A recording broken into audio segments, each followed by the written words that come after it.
Acara ini dipersembahkan oleh Wadimor, tentu sarung kita. Saya tidak pernah, saya sudah mati. Memerintahkan kepada termohon untuk menghentikan penyidikan kepada pemohon. Anak saya tidak mungkin melakukan kejahatan itu. Dua alat bukti itu harus sah. Kalau tidak sah, maka jalan satu-satunya bebaskan Peggy Setiawan.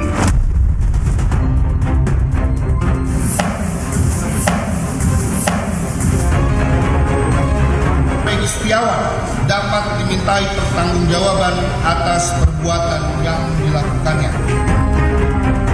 Polda Jawa Barat sangat tepat dalam menerapkan mereka sebagai tersangka. Ya, Pak Pasren. Ya, keberadaan beliau ini kita rahasiakan tempatnya, mengingat situasinya lagi tidak kondusif.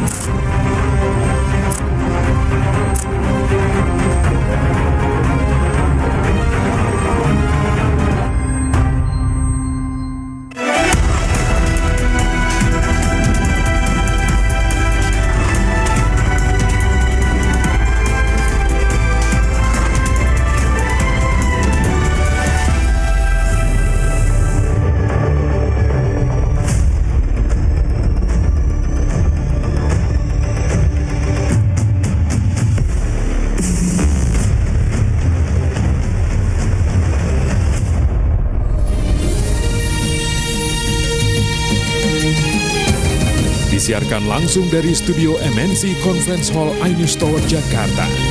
Inilah Rakyat Bersuara bersama Aiman Wicaksono.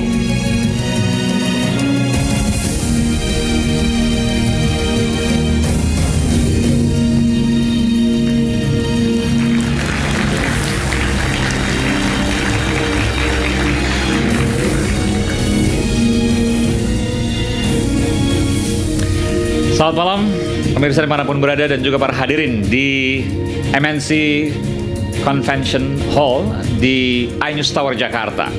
Kita lihat sejak kemarin pra-peradilan Peggy Tok dimulai. Mampukah bertumpuk bukti para pembela Peggy menyangkal proses penyidikan? Ada sejumlah sisi yang dikatakan janggal. Tapi pertanyaan, 8 tahun kasus tewasnya Vina dan Eki kini benar-benar dalam pertaruhan.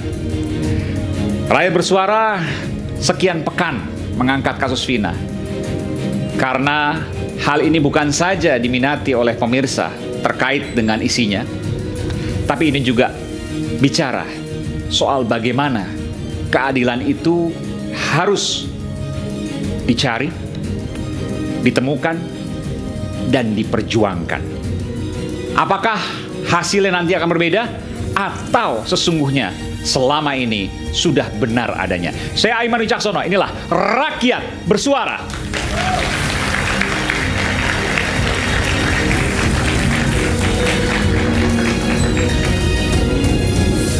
Kita undang ke panggung Rakyat Bersuara Ruli Panggabean, pengacara keluarga terpidana kasus Vina. Bung Ruli, selamat malam. Saya lihat Anda begitu berapi-api untuk kemudian apa yang Anda katakan bukan membela klien Anda, tapi membela keadilan, betul? Betul. Oke, baik. Kemudian ada Bung Insang Nasruddin, pengacara Peggy Setiawan yang hingga siang tadi masih mengawal jalannya pra-peradilan di Bandung, Jawa Barat. Bu Insang, Anda masih semangat dari subuh tadi, Anda kurang tidur? Jakarta, Bandung, Jakarta lagi? Jakarta, Bandung. Nggak ngantuk? Pasca ini langsung Bandung lagi.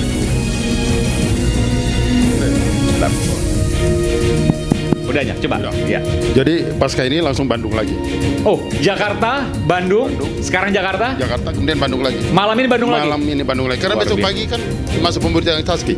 Besok pagi masuk Iya. pembuktian saksi. Iya. Anda yang kemudian juga nanti akan membacakan. Pasti. Oke. Anda punya buktinya? Pasti. Oke. Sedikit nanti ada bocorkan di sini. Boleh. Selanjutnya, praktisi hukum yang kini menjadi pengacara Abdul Pasren, ya, Ketua RT 02 RW 10 Karangmulia Cirebon. Ini kawan lama sesungguhnya, sering kemudian saya liput pada waktu itu. Mbak Elsa Syarif, saya sebutnya Mbak Elsa. Luar biasa.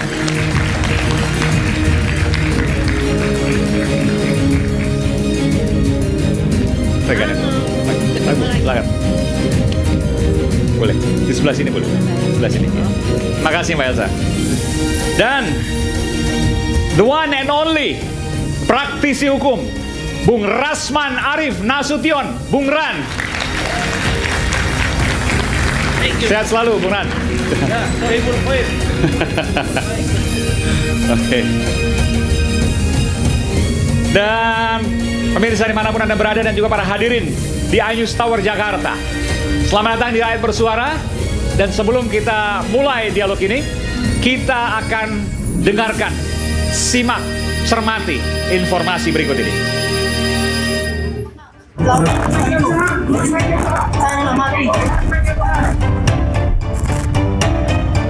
Pra peradilan Peggy Setiawan telah dimulai. Sidang yang sempat ditunda dan mundur sepekan tengah berlangsung di Pengadilan Negeri Kota Bandung, Jawa Barat.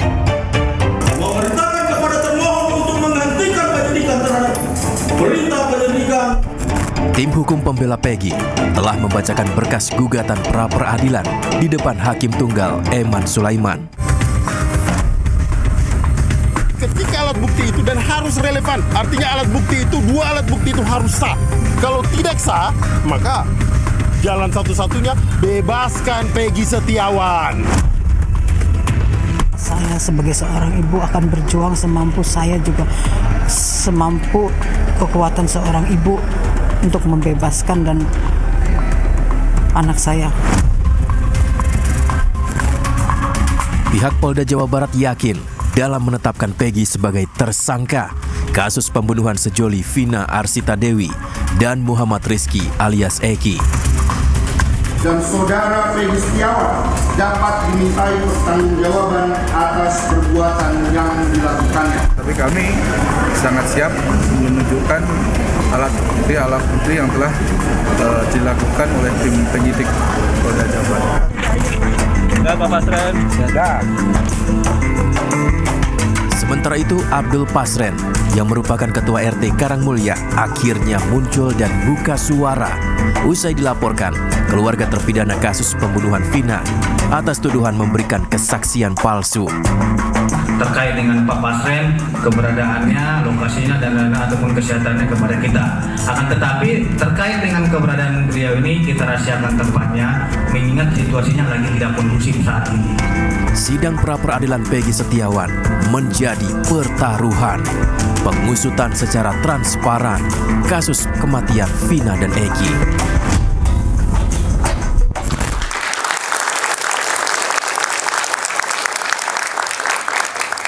Pemirsa, saya harus menyapa ada salah satu narasumber istimewa saya pada malam hari ini, ia adalah kakak dari terpidana bernama Supriyanto. Ia adalah Ibu Aminah. Ibu Aminah betul? Bisa pakai mikrofon, ya. Iya, Pak.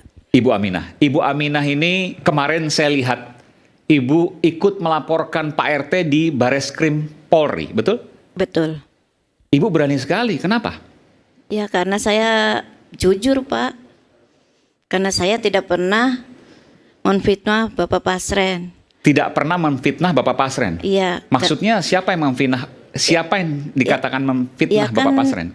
Waktu itu ada laporan katanya saya itu keluarga terpidana menangis di pangkuan Bapak Pasren dan mengiming-imingi uang. Dan Oke, sebentar. Waktu itu polisi sempat mengatakan bahwa ada saksi yang dibayar pakai uang. Iya, katanya kayak gitu. Dan itu Ibu merasa? Enggak. Kenapa Ibu kemudian merasa bahwa itu jangan-jangan tudingannya ke Ibu? Nggak tahu tuh. Ya, yang melaporkan sih semua, Pak, dari keluarga terpidana. Bukan, maksud saya yang melaporkan Pak RT? Atau yang melaporkan ke Ibu sebelumnya? Nggak ada yang Gimana Pak Ruli? Pakai deh Pak. Jadi begini nih, jadi keluarga terpidana ini pada waktu itu bersepakat untuk datang ke rumah Pak RT. Waktu itu tuh 2016? 2016. Oke, baik. Apa maksud kedatangannya? Jadi mereka datang ke Pak RT ini untuk mengingatkan Pak RT bahwa Pak, Bapak ngomonglah yang sejujurnya. Kan yang lain juga ngomong bahwa anak-anak ini maksudnya terpidana dan saksi. Ya, dulu belum terpidana, dulu masih proses ya Pak? Ya. Oke. Mereka ini kan tidur di rumah Bapak, gitu loh. Oh, pada waktu kejadian mereka tidak melakukan apa yang ditudingkan, tapi tidur-tiduran di rumah Pak RT? Sampai pagi. Sampai pagi? Sampai pagi. Kejadiannya malam, dari kapan itu Pak? 27 Agustus. Enggak, tidur-tidurannya dari jam berapa itu? Dari maghrib misalnya? Jam 10, jam 9 sampai 10 udah masuk ke tempatnya Pak RT. Pak RT, kejadian kan kurang lebih sekitar jam 10 betul? Ya begitulah kurang. Oke. Jadi jam 9 itu, kurang lebih jam 9 itu ada di rumah Pak RT? Betul, bukan jam 9, jam 10. Jam 9 masih ada di tempatnya Hadi sebelumnya gitu loh. Jam 10 ada di rumah Pak RT? Ya, di rumah Lalu Pak RT ngomong apa waktu itu ke penyidik? Dalam kesaksiannya di bawah sumpah, dia bilang bahwa anak-anak itu tidak di situ katanya. Ini 8 terpidana ya? Betul, iya 8. 8. Gitu. Jadi ada di rumah Pak RT sesungguhnya yang kemudian Pak RT tidak menyampaikan itu. Menyangkal. Nanti ada pengacara dari Pak RT, Mbak Elsa, Bu Elsa Sarif ya. Jadi itu semua dibantah. Pada waktu itu 2016, saya ke Ibu lagi berarti ya. Saya ke Ibu Aminah. Ibu bersama keluarga yang lain, keluarga terpidana waktu itu masih tersangka mungkin ya. Iya. Itu datang ke rumah Pak RT. Pak, ayolah ngomong jujur. Kenapa sih Anda harus fitnah kami ini, keluarga kami ini? Iya. Bilang seperti itu Bu? Iya. Apa jawaban Pak RT? Bukan urusan saya, bukan urusan saya. Itu urusan polisi. Kalau bisa sana ke polisi aja. Terus masuk Pak RT-nya Pak. Dan tidak pernah ketemu lagi? Sudah, tidak pernah ketemu. Keesokan harinya, lusa dan seterusnya misalnya, coba dicari? Tidak. Ya karena kami nggak mau dibilang datengin atau gimana, enggak. Kami lihat aja nanti di persidangan. Pikir kami tuh karena keluarga itu ke rumah Pak RT itu Pak, dikiranya tuh Pak RT tuh mau jujur gitu. Dan mau datang ke kantor polisi, biar anak-anak kita bisa pulang. Ternyata Pak RT-nya nggak mau untuk jujur. Ada upaya lain misalnya ketemu dengan keluarganya yang lain dari Pak RT, tolong dong Pak RT sampaikan itu, jangan berbohong, misalnya seperti itu? Enggak. Lalu apa yang dilakukan adanya Pak RW aja. Oke, Pak RW bilang apa? Waktu itu sebelum ke rumah Pak RT, kami ke rumah Pak RW dulu Pak, karena minta pendampingan. Nah terus Pak RW nganter, dan Pak RW juga ikut di situ, tahu semuanya Pak RW. Pak RW tahu waktu nganterin, tapi waktu kejadian kan Pak RW nggak tahu. Kejadian di mana Pak? Waktu anak-anak tidur-tiduran versi ibu dan keluarga? Tidak tahu. Atau sesungguhnya mereka memang ada di TKP? Kan tidak ada yang tahu Bu? Iya, tidak tahu. Tapi tetangga semua tahu. Dan dari teman-teman mereka juga tahu Pak. Tetangganya Pak RT? Iya. Tetangga Pak RT pada waktu itu dimintai keterangan, baik di penyidikan, penuntutan, di jaksa misalnya, atau di pengadilan? Nggak ada. Cuma yang dibawa teman tidurnya anak-anak yang terpidana itu. Jadi waktu itu malam hari itu versi ibu nih ya, saya katakan versi ibu karena kan saya belum tahu mana yang benar ini. Iya. Versi ibu waktu itu ke-8 terpidana, waktu itu masih tersangka mungkin, itu tidur-tiduran di rumah Pak RT. Apa yang dilakukan dari jam 10 malam sampai pagi, betul? Yang Bisa cerita Bu? Yang tidur di rumah Pak RT itu bukan 8 Pak, 5. Siapa aja Bu? Hadi Saputra, Eko Ramadhani, Supriyanto, Jaya, dan Eka Sandi. Ibu adalah kakak dari Supriyanto. Iya. Yang sekarang terpidana seumur hidup. Iya Pak. Di penjara, oke? Iya. Dan 5 yang tadi Ibu sebutkan semuanya terkena penjara seumur hidup. Iya Pak. Karena menurut Ibu pernyataan Pak RT yang bohong. Iya. Kenapa Ibu melaporkan sekarang? Ya karena 2016 itu nggak ada siapa-siapa Pak. Kita orang kecil mau lari kemana? Kita sedangkan itu kasusnya kasus polisi, yang dibunuh anak polisi, dan yang membunuh juga katanya anak polisi Pak. Itu katanya kan Bu, Iya. artinya belum tentu benar. Tapi Iya. Ibu yang dengar seperti itu. Iya. Oke, kita singkirkan dulu soal itu. Tapi kenapa Ibu baru melaporkan sekarang? Pada waktu itu mungkin ada Ibu katakanlah dalam tanda kutip ya, mentok, nggak bisa ketemu Pak RT, mungkin mencari yang lain, keluarga yang lain dan seterusnya. Udah Pak, udah ada saksi itu dari yang tidur aja, tapi nggak didengarkan dan sidangnya juga tertutup Pak. Ibu nggak pernah tahu sidangnya. Nggak pernah tahu. Ibu hadir terus. Hadir terus. Berdiri di mana waktu itu Bu? Di depan pintu atau di luar pagar misalnya? Duduk di bawah pintu sambil mendengarkan, telinga dicorongin ke lubang pintu sedikit. Berapa orang yang seperti itu? Semua. Ada semua keluarga? Datang semua keluarga. Jadi lebih dari 10 orang, karena kan satu keluarga mungkin satu Iya. terdakwa pada waktu itu mungkin lebih dari satu orang Lebih, kan? lebih. Jadi semuanya menyorongkan telinganya ke pintu pengadilan. Bergantian. Tapi semuanya mendengarkan dari pintu sambil cari tahu apa yang dibicarakan di dalam. Apa yang Ibu dapatkan waktu itu yang Ibu ingat? Pas waktu itu yang saya ingat, Pak RT tidak mengakui kalau salah satu terpidana itu keponakannya, Pak. Salah satu terpidana adalah keponakan Pak RT? Iya. Sebentar, siapa itu Bu? Suprianto. Sebentar, berarti Ibu ada hubungan saudara dengan Pak RT Abdul Pasren? Iya. Gimana ceritanya? Itu uwa Siapanya? saya. Paman? Uwa. Iya, uwa tuh paman ya? Iya. Jadi hubungannya gimana? Ayah, ibu? Istrinya Bapak Pasren itu ibunya kakak beradik sama ibunya ibu saya. Kandung? Kandung. Sama ibunya ibu? Iya. Oh jadi ibunya ibu ini kakaknya Iya. Pak RT? Bukan, jadi Istrinya, sorry. ibunya istrinya Bapak Pasren sama ya nenek kakak adik. Oh nenek, oke baik. Neneknya saudara kandung. Iya. Kan logikanya kalau saudara kandung nggak mungkin menjebloskan keluarga sendiri Bu. Nah itu kenapa ini menjebloskan Pak? Bukan, pertanyaan saya jangan-jangan Pak RT-nya benar. Enggak, saya tetap yakin. Kenapa Ibu yakin seperti itu?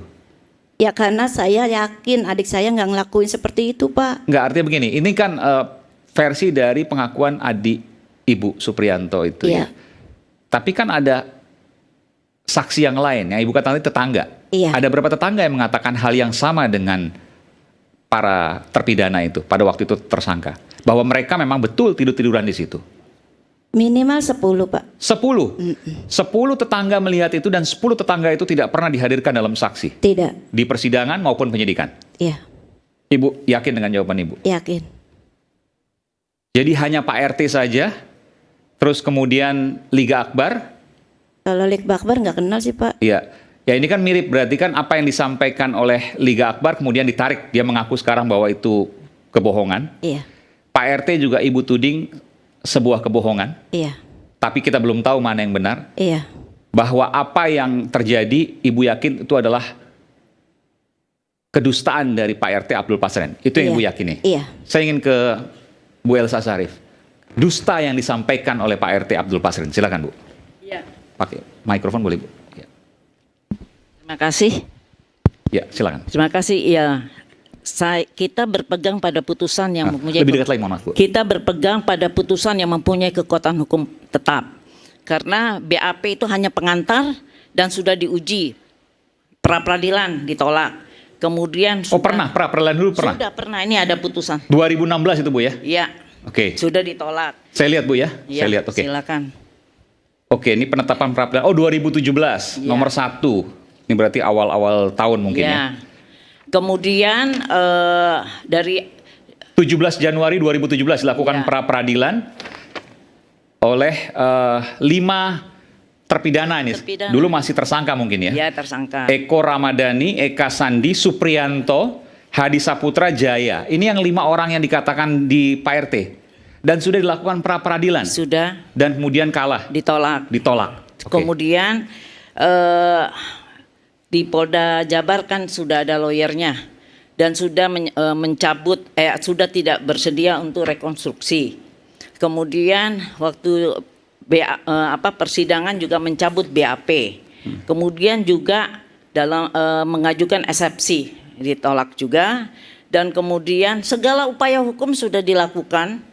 Kemudian juga saksi adechart ada, nanti saya bacakan saksi adechart, saksi yang mendukung yang bilang ada bakar-bakar ayam dan sebagian ada bilang beli nasi kuning, jadi nggak match. Nanti saya lihat bacakan pertimbangan dari majelis hakim ya, tidak ada persesuaian dengan saksi adat cat itu. Tapi saya harus adil juga. Kenapa kemudian misalnya tetangga tadi yang disebutkan oleh Ibu Aminah tidak dihadirkan pada saat penyidikan maupun pengadilan? Ada. Yang 10 tetangga itu Bu, tetangga Pak RT? Yang jelas saksi adat cat itu yang menyatakan tidur di sana, bakar-bakar ayam, terus sebagian ada beli nasi itu pasca kejadian pidananya? Dalam persidangan mereka memberi keterangan. Artinya tidur-tiduran rumah Pak RT? Katanya dalam persidangan saksi adat cat ini. Oh, maksudnya yang sejalan dengan Ibu Aminah ini? Iya. Oh, dihadirkan juga? Iya. Oke. Dan kemudian, tapi saya perlu luruskan ya. Iya. Kedatangan keluarga terpidana ini pada saat sebelum klien saya diperiksa. Klien Ibu Abdul Pasren, Pak RT ya? Iya, RT dengan Kavi ya anaknya, sebelum di BAP. Jadi waktu mereka datang, mereka udah duluan diperiksa. Jadi dia datang ke sini, ini ada menjelaskan bahwa. Maksudnya gimana Bu? Siapa yang datang Bu? Datang mereka satu keluarga dengan lawyernya juga. Oke, datang kepada Pak Pasren. Oke, datang. Sudah ketemu? Ketemu itu kejadian minta, sudah ketemu di rumahnya Pak Pasren. Fakta dari putusan. Fakta persidangan. Iya, ini kan inkrah. Tanggal berapa Bu itu ketemunya? Jadi dia bilang bahwa kedatangan para keluarga terdakwa, dia bilang terdakwa ya, waktu itu persidangan. Keluarga saudara Eko, Kopya, apa dan semuanya. Itu ya. Bahwa saksi sampai terdakwa. Saya bacakan Bu, boleh Bu ya? Ini nih. Oke. Jadi di waktu Sebentar, itu Pasren belum di BAP, bagaimana dia memfitnah. Oke. Bahwa kedatangan para keluarga terdakwa, disebutkan yang nama-namanya tadi yang 5 tadi, bahwa saksi tidak tahu menahu tentang kejadian di depan SMPN 11 dan saksi menegaskan bahwa pada malam kejadian para terdakwa tidak pernah tidur di rumah saksi maksudnya Pak RT ya. Hanya ketika menjelang 17 Agustus ada rapat di rumah saksi. Kejadiannya itu kan 27 Agustus. Jadi 27 malam minggu. Tidur-tidurannya di rumah Pak RT menurut fakta pengadilan, fakta persidangan itu hanya 17 Agustus, bukan 27 atau 26 Agustus. Betul, 27. Oke. Bahwa saksi, saya bacakan lagi Bu. Bahwa saksi mengetahui pernah ada rekonstruksi di sebelah rumah saksi. Tapi nomor 1 dibacakan dulu, kan bilangnya memfitnah. Iya. Waktu datang itu Pak Pasren sama Kavi belum diperiksa, yang duluan diperiksa ada keluarga. Dan tuh di sini Bapak. Oke, baik. Mas Ekman. Jadi Jadi bahwa kedatangan para keluarga terdakwa, ya ini keluarga saudara Eko Ramadhani sampai dengan terdakwa 4 alias siapa? Lebih dulu dan daripada saksi dimintain keterangan. Jadi mereka duluan diperiksa. Oke. Jadi Pak Pasren disuruh, nanti kalau kamu di BAP tolong bebaskan anak saya, berikan keringanan dan gitu-gitu. Nah, kalau soal uang, Pak RT itu pengakuan Pak RT disuruh oleh, karena didatangin oleh mereka. Mereka itu maksudnya ya, keluarga bilang ke Pak RT juga. Sebentar, ini data baru nih, menarik ini. Jadi Pak RT didatangi oleh Ibu Aminah. Saya nggak tahu, pokoknya keluarga lah, kan salah satu mungkin Ibu Aminah. Didatangi keluarga terpidana, datang ke Pak RT, sampai nangis-nangis. Minta lalu bantuan supaya nanti kalau di BAP itu bilangnya beri bantuan supaya anak-anak itu bisa dibebaskan atau justru malah ini tudingannya keluarga yang menyetir pernyataan supaya Pak RT membebaskan para sedangkan terpidana. Pak RT belum pernah diperiksa, jadi apa yang mau itu? Betul Bu, Ibu waktu itu pernah mendatangi dan kemudian mengatakan seperti itu. Itu diakui oleh orang keluarganya, lawyernya memang datang. Betul, datang. Apakah seperti itu Bu? Nanti saya harus pernah datang atau tidak? Silakan Bu. Ke rumah Pak RT. Kan tadi saya udah cerita. Datang dia. Penangkapan itu waktu tanggal 30 kalau nggak salah malam Rabu sore Kamis ya kayak kalau nggak salah. Kita itu emang belum diperiksa Bu, belum pada di BAP. Tapi pertanyaan tadi Bu, Ibu datang bersama keluarga yang lain meminta agar Pak RT nanti kalau ditanya sama polisi bilangnya begini-begini ya, tolong selamatkan ini keluarga kami, anak kami, adik kami. Apakah benar seperti itu? Enggak. Enggak seperti itu, Pak. Tapi sempat ketemu dengan Pak RT Abdul Pasren. Ketemu. Bilang apa waktu itu? Yang tadi Ibu katakan. Iya. Pak RT tolong jujur gitu maksudnya. Saya bilang ke situ. Coba Ibu bisa jelaskan lagi. Bilang ke Pak RT apa waktu itu, Bu? Bahasa sederhana aja nggak apa, Bu? Wak, tolong. Kalau memang anak-anak itu tidur di rumah Wak Pasren jujur. Jujur, Pak, Wak. Kasihan, Pak, mereka anak-anak, Wak. Itu bukan 1-2 orang, Wak, yang ditangkap polisi. Tapi kalau memang anak-anak itu bersalah, terserah. Tapi ini anak-anak banyak saksinya, Wak. Kalau anak-anak itu malam itu tidur di rumah Wak Pasren. Tuh, Pak, itu aja. Terus kemudian Pak Abdul Pasren, Pak RT ngomong apa? Enggak. Itu bukan urusan saya. Itu urusan polisi. Sana ke kantor polisi aja. Udah itu aja. Langsung balik masuk? Masuk. Nggak ketemu. Hanya itu pertemuannya? Iya. Jadi apa yang kemudian di fakta persidangan ini Ibu bantah itu? Bantah. Kita kembali saat lagi di Rakyat Bersuara.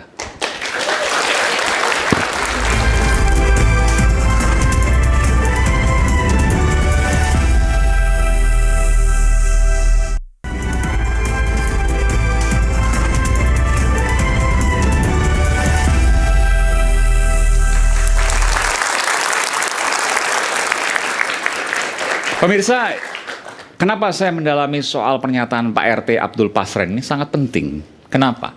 Karena ketika Pak RT Abdul Pasren berbohong, maka sesungguhnya para terpidana itu bukanlah mereka yang bisa jadi, sangat mungkin, besar kemungkinan, bukanlah mereka pelakunya. Tapi ketika sebaliknya, keluarga para terpidana yang kemudian bicara tidak jujur, maka apa yang terjadi, apa yang kita lihat sejauh ini sudah benar. Tidak tahu mana yang kemudian terjadi, tapi bagian dari apa yang kami tanyakan pada malam hari ini sedikit banyak akan membuka soal itu. Saya ingin tanya ke Bu Aminah. Jadi Bu Aminah, semua ini pada saat sidang, Pak RT tidak pernah dihadirkan ke persidangan? Kalau Pak RT mah datang, Pak. Pak RT datang? Datang. Pak RT datang ke persidangan? Datang, lalu kemudian ia menceritakan, Ibu sempat dengar kan di pintu waktu itu? Ya itu dengarnya itu, dia tidak, Pak Hakimnya kan ngomong, saudara saksi, apakah benar di antara mereka terpidana salah satunya masih keponakan atau saudara lah. Tapi Bapak Pasren itu tidak ada, bilangnya tidak ada. Oh, bukan saudara, sama sekali tidak ada hubungan saudara? Iya. Oke. Itu aja yang didengar sih. Itu ya, yang lain nggak didengar bahwa mereka tidak tidur malam hari itu di rumah Pak RT? Ya karena dengarnya gantian, tapi tahu sih saling ngobrol. Tapi Ibu tidak mendengar itu? Iya. Baik, walaupun di dalam fakta persidangan itu disebutkan, dan Ibu membantah itu semua. Setelah itu kemudian ya sudah, Ibu tidak melakukan apa-apa, karena Ibu merasa bahwa Ibu orang kecil tidak bisa melakukan apa-apa. Iya. Bu Elsa mungkin ada komentar soal itu, pakai agak didekatkan. Ya, saya mesti luruskan ya. Sidang itu ada yang terbuka untuk umum, yang dianggap dewasa, yang umurnya dewasa, dan ada yang tertutup Pak untuk RT umum. tertutup katanya tadi. Kalau yang ini terbuka, yang sudah 18 ke atas itu terbuka, yang 5 orang ini, dan yang 3 orang itu tertutup untuk umum karena masih di bawah umur. Berarti Suprianto terbuka dong, Bu? Tertutup, Pak. Saya hadir Umurnya tinggal setiap tergantung aja umurnya berapa pada saat Suprianto itu. di atas. 18 tahun. Nah, itu terbuka untuk umum. Terbuka harusnya? Iya. Enggak, itu tertutup karena saya hadir setiap ini saat. dinyatakan terbuka untuk umum. Yang 5 orang itu dinyatakan, kita bicara putusan. Punten Ibu, saya tidak mau berbantahan ya. Anda juga besok saya lakukan somasi. Somasi soal apa, Bu? Ya, membuat laporan palsu, memberikan ujaran kebencian pada klien saya. Dan klien saya di demo, diintimidasi, dan segala. Ada ini buktinya. Gimana, Bu? Bisa cerita, Bu? Nih, bisa kasih lihat buktinya. Ibu pakai mikrofon, Bu. Nih, Bapak baca, lihat aja. Sebentar. Kayak begitu. Padahal secara etika tidak boleh. Di demo puluhan, mungkin ratusan orang ini. Ratusan orang datang ke rumah malam-malam lagi. Siapa nggak tahu? Ya nggak, kita tahu lah kira-kira, tapi saya nggak perlu lah. Ratusan orang ini ya? Iya, di rumahnya itu. Mau nggak mau kita amankan. Sekarang ada di safe house kurang lebih. Ya, di LPSK. Mungkin Bapak mau tambahkan karena Ibu atau mau? Boleh nggak saya ngomong? Ibu luar biasa. Silakan Bu. Punten Pak, astagfirullahaladzim. Itu bukan demo Pak, itu doa bersama. Lihat itu lagunya, solawatan Bu, bukan demo. Oh ini Ibu ikut juga? Bukan, enggak. Saya lagi di Mabes Polri. Salawatan di rumah orang. Tapi itu ada di jalan Bu, bukan di rumah orang. Lihat itu. warning dicari pasren, ada spanduk-spanduk seperti itu. Iya, itu inisiatif anak muda karena ingin membantu yang tidak bersalah. Kalau itu acara doa bersama, lagunya dengarkan aja itu solawatan. Iya kan? Itu yang saya tahu karena saya lagi di Mabes Polri. Oke, tapi Ibu katakan tadi bahwa pada saat waktu Pak RT itu disidangkan itu tertutup. Iya. Oke. Mungkin Bung Rasman ada yang mau tambahkan? Baik, terima kasih. Salam hormat saya buat Bang Ruli Siregar, Saudara Insang Nasruddin, join saya, Ibu Elsa. Pertama, saya banyak ditanya media, Adinda Aiman. Kemarin sempat saya diwawancara media bahwa saya adalah salah satu pengacara dari Pak RT. Nah itu Pak Abdul Pasren dan Saudara Muhammad Kahfi anaknya.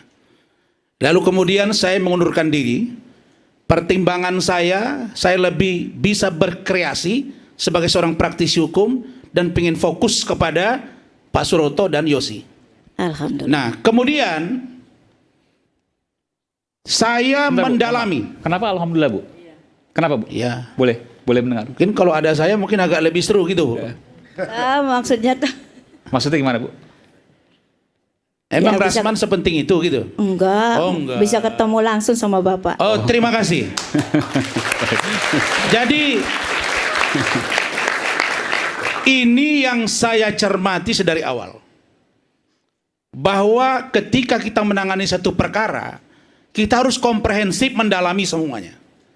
Maka saya sebenarnya sudah tahu bahwa sudah ada pra-peradilan yang diajukan oleh 5 orang, termasuk Suprianto dan kawan-kawan. Dan surat kuasanya itu dibuat khusus dari pengacara Jogi Nenggolan 11 Oktober 2016, didaftarkan 4 Januari 2017, diputus 17 Januari 2017. Di situ semua dijabarkan. Artinya saya bantu Bu Elsa ini, kakak saya, karena saya masih tim asistensi, boleh kan Bu? Bahwa proses penetapan tersangka telah diajukan pra-peradilan oleh pengacara 5 orang, termasuk Suprianto, ke Pengadilan Negeri Cirebon dan ditolak. Maka upaya hukum berikutnya adalah yang paling tepat bukan menyuruh orang bersolawat di jalan, bawa spanduk, bawa poster, terus nyari-nyari Pak RT. Itu nggak tepat Bu. Bersolawatlah di rumah atau di masjid. Dan kalau itu keluarga ibu, ada apa dengan keluarga ibu? Dan kalau itu dikatakan berbisik, memang, ini yang perlu saya luruskan, bahwa pengacara 2016 Yosi Ahdian dari keluarga almarhum Vina dan almarhumah Vina, almarhum Eki, bahwa Kak Elsa, saya luruskan, memang tertutup. Seluruhnya tertutup. Karena itulah diprotes oleh Yosi. Nah yang saya mau katakan, ini terang loh. Polri hari ini diserang. Kejaksaan ikut di dalam proses ini, persidangan. Dan hakim membuat tertutup. Kenapa Polri yang terus-terusan? Makanya saya agak heran juga Adinda Aiman. Saya sebenarnya rindu kali ketemu Bang Suslodo Haji. Karena saya tahu beliau mantan Kabar Eskrim. Beliau pembina dan bertanggung jawab segala tindakan kejahatan di seluruh Indonesia terkait dengan kriminalitas. Tapi banyak yang saya mau tanya sebenarnya sama beliau.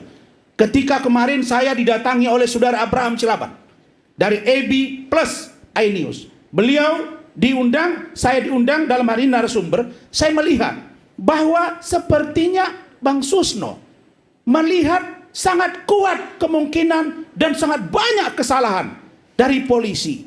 Sehingga dia yakin betul bahwa Prapit ini akan dimenangkan oleh pihak penggugat. Dalam ini Saudara Insang dan kawan-kawan.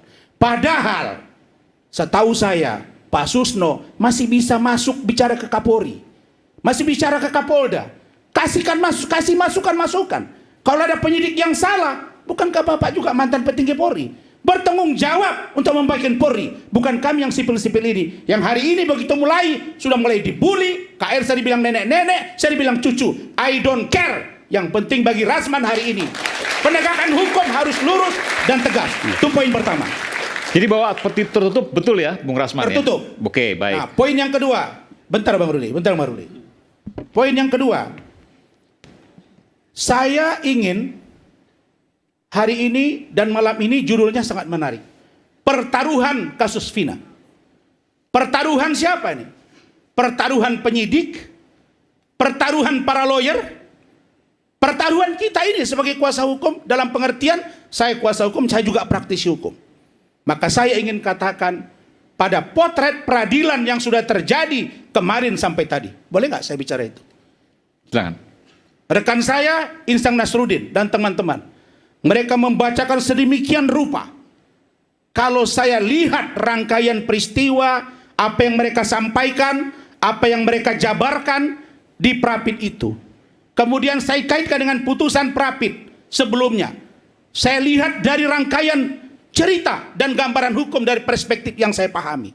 Kok saya melihat bahwa kalau hanya fokus pada error in persona, kelihatannya agak sulit untuk dimenangkan. Siapa tahu nanti ada yang jago di persidangan pemeriksaan saksi dan ahli, mungkin pemeriksaan administratif yang terkait dengan pra-peradilan kelihatannya bisa dimenangkan dengan upaya kerja keras. Tapi kalau tidak kerja keras, pandangan hukum saya agak sulit untuk dimenangkan. Saya bertanya, Bung Rasman, kenapa Anda katakan error in persona atau salah tangkap dalam bahasa awamnya itu sulit untuk dibuktikan? Karena saya amati tadi malam, kemarin pagi, saya sengaja nggak keluar-keluar, saya lihat sampai berakhir. Dan itu semua dijelaskan fokus pada error in persona. Dan rekan saya, Insang Nasruddin juga di luar, di media mengatakan bahwa mereka PowerPoint-nya atau pointers utamanya adalah pada error in persona. Padahal menurut saya ada banyak aspek yang harus didalami juga.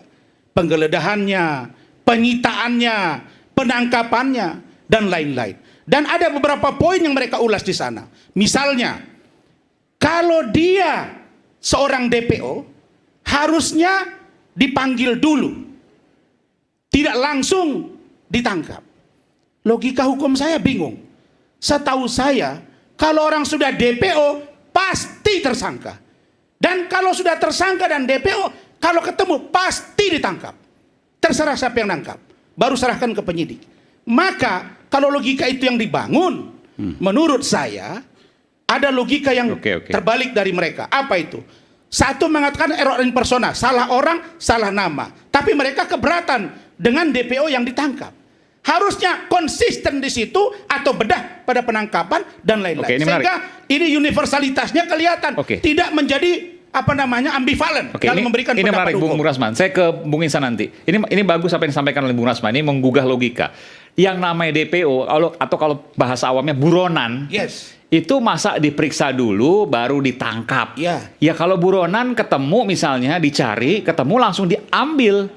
Itu kan logikanya. Kalau seandainya dipermasalahkan, kenapa tidak ada pemeriksaan awal? Ya buronan, itu yang disampaikan oleh Bung Rasman. Bung Insang, silakan. Ya, terima kasih Mas Aiman, kemudian Bung Rasman, Ibu Elsa, kemudian Pak Ruli.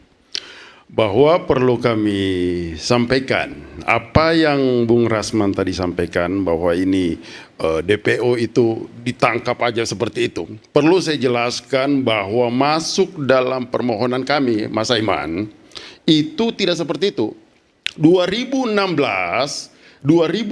ini, datang pihak kepolisian itu di rumah Peggy Setiawan. Kemudian mengambil 2 biji motor. Motor itu rusak, turun mesin. Kemudian dilihat lagi fotonya. Setelah dilihat fotonya, diambil foto itu. Oke? Sampai di situ ditanyakan kepada pihak keluarga Peggy Setiawan, di mana keberadaan Peggy Setiawan. Selanjutnya ibunya mengatakan Peggy Setiawan berada di Bandung. Clear sampai di situ. Oke? Kaitannya, apakah Peggy Setiawan DPO? Yes, DPO. Tapi persoalannya adalah pijakan DPO ini ketika kita melihat rujukan tersangka itu dilakukan pada tanggal 21 Mei. Gelar perkara tanggal 21 Mei 2024. Penetapan tersangka tanggal 21 Mei 2024. Penahanan tanggal 22. SPDP tanggal 21 Mei 2024. Artinya apa itu? Artinya penetapan DPO ini dasarnya apa? Pemahaman hukum saya, kalau DPO itu artinya tidak ditemukan. Pernahkah dipanggil? Seumpama begini Mas Aiman. Mas Aiman tidak pernah tahu diri Mas Aiman sudah ditetapkan selaku DPO. Iya kan?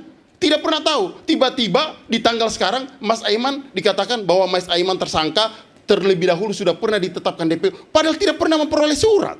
Ini boleh saya jawab? Bagaimana? Tunggu dulu, sebentar dulu. Iya kan? Tidak pernah memperoleh surat. Bentar. Iya, oke, silakan. Iya kan? Silakan. Kalau ditetapkan oleh DPO, minimal ini perkara ini sudah 8 tahun. Maksud saya adalah lakukanlah cara-cara yang soft, lakukan cara-cara yang wise. Panggil dulu sebagai konfirmasi. Minimal konfirmasi lah.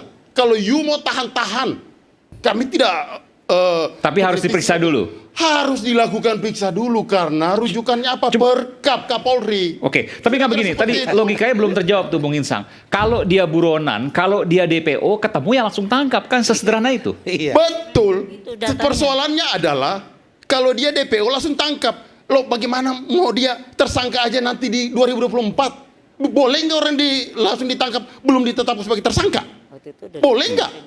Jadi penentuan DPO dulu baru tersangka? Iya dong. Itu faktanya yang Anda dapatkan? Nah, ini saya mau tanya, fakta dari mana itu? Ya, memang harus seperti begitu. Salah. Dia tidak pernah dipanggil. Salah itu. Tidak pernah dipanggil.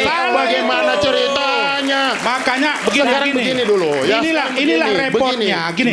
Inilah repotnya kalau selalu banyak pengacara sampai 100 orang ngomongnya kadang-kadang jadi nggak nyampe. Salah lagi kalau 100 orang, surat kuasa 74 kok 100. Dari mana 100? Dengar dulu lah. Gini. Ya, maksudnya jangan sampaikan ke publik ini. Tidak mungkin seseorang yang DPO sebelum tersangka, dia tidak tersangka. Saya sudah tanya penyidik baik Cirebon maupun Polda Jabar, dia tersangka 2016. Hanya saja belum ditemukan pada saat itu.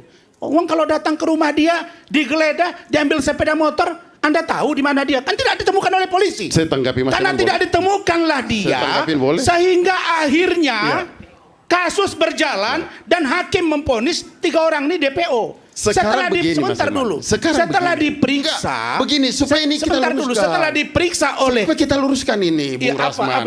Maksud saya begini, kalau kita tahu orang itu ditetapkan oleh tersangka, kalau seumpama kita tahu diri saya ditetapkan tersangka, kira-kira apakah hanya sekedar omongan atau pakai surat? Entar dulu, sebentar. Apakah pakai surat? Yang bilang ini, sebentar, yang bilang tahu dia tersangka siapa? Kenapa? Yang bilang tahu dia tersangka siapa? Maksud Anda itu kan si Peggy kan? Iya, si Peggy. Si Peggy dia bisa saja dia tahu, bisa saja dia tidak tahu. Begini menetapkan tersangka orang itu tidak boleh kata-kata, harus ada surat. Anda baru bisa katakan 2024 dibuat tersangka surat.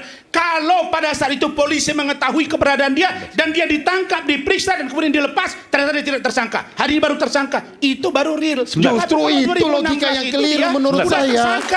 Logika keliru. Nggak bisa begitu. Harus tersangka dulu lah dia baru DPO. Enggak, saya harus tanyakan juga, betul. Ada 2 pertanyaan sebenarnya. Saya harus adil juga di sini. Yang pertama, menurut keterangan polisi sudah tersangka sejak 2016. Menurut keterangan polisi juga sejak 2016 tidak ditemukan. Padahal yang bersangkutan kabarnya di Bandung. Itu kan kabarnya. Belum tentu itu. Kabarnya. Mas Aiman, begini. Kami ini selaku lawyernya Peggy Setiawan berada di persidangan. Kami ini melihat semua jawaban-jawaban yang disampaikan oleh pihak kepolisian. Yang dalam persidangan siapa? Kenapa? Yang dibilang berada di persidangan itu siapa? Saya sampaikan. Persidangan kapan? Yang kemarin? Yes. Oh, yang saya mau bilang itu 2016. Itu klien saya. Maksud Anda tidak ada di situ waktu itu. Oh iya, memang saya nggak bahas 2016. Saya nggak bahas 2016. Gimana ceritanya? Maksud saya begini, pasti, jelas, nyata, Peggy Setiawan ditetapkan tersangka berdasarkan surat penetapan tersangka. Dan itu 2016. 2024 21 Mei, Mas Aiman. Begini, Bos. Enggak, Dia itu melanggar HAM 2016 loh. tidak ditemukan. Melanggar HAM kalau Dia DPO tanpa tersangka. Lalu kemudian dia ambil, makanya saya heran, apakah surat diperbaharui misalnya? Diperbarui. Itu bisa dilakukan. Tidak ada seperti sebentar itu. dulu. Tengah. Kalau dengar dulu ya. Ini kenapa jadi ruwet kasus ini? 8 orang yang ditahan dan terpidana ini memberi keterangan berubah-ubah. Dari mengatakan ada 3 DPO, ada yang bilang cuma 2. Ada yang bilang cuma 1. Setelah digelar, diperiksa, mengkerucut ke 1 nama. Ternyata Peggy Irawan, Peggy Perong yang mereka geledah rumahnya dan ambil sepeda motornya. Sejak saat itu mereka cari, ketemu, ditangkap ini barang.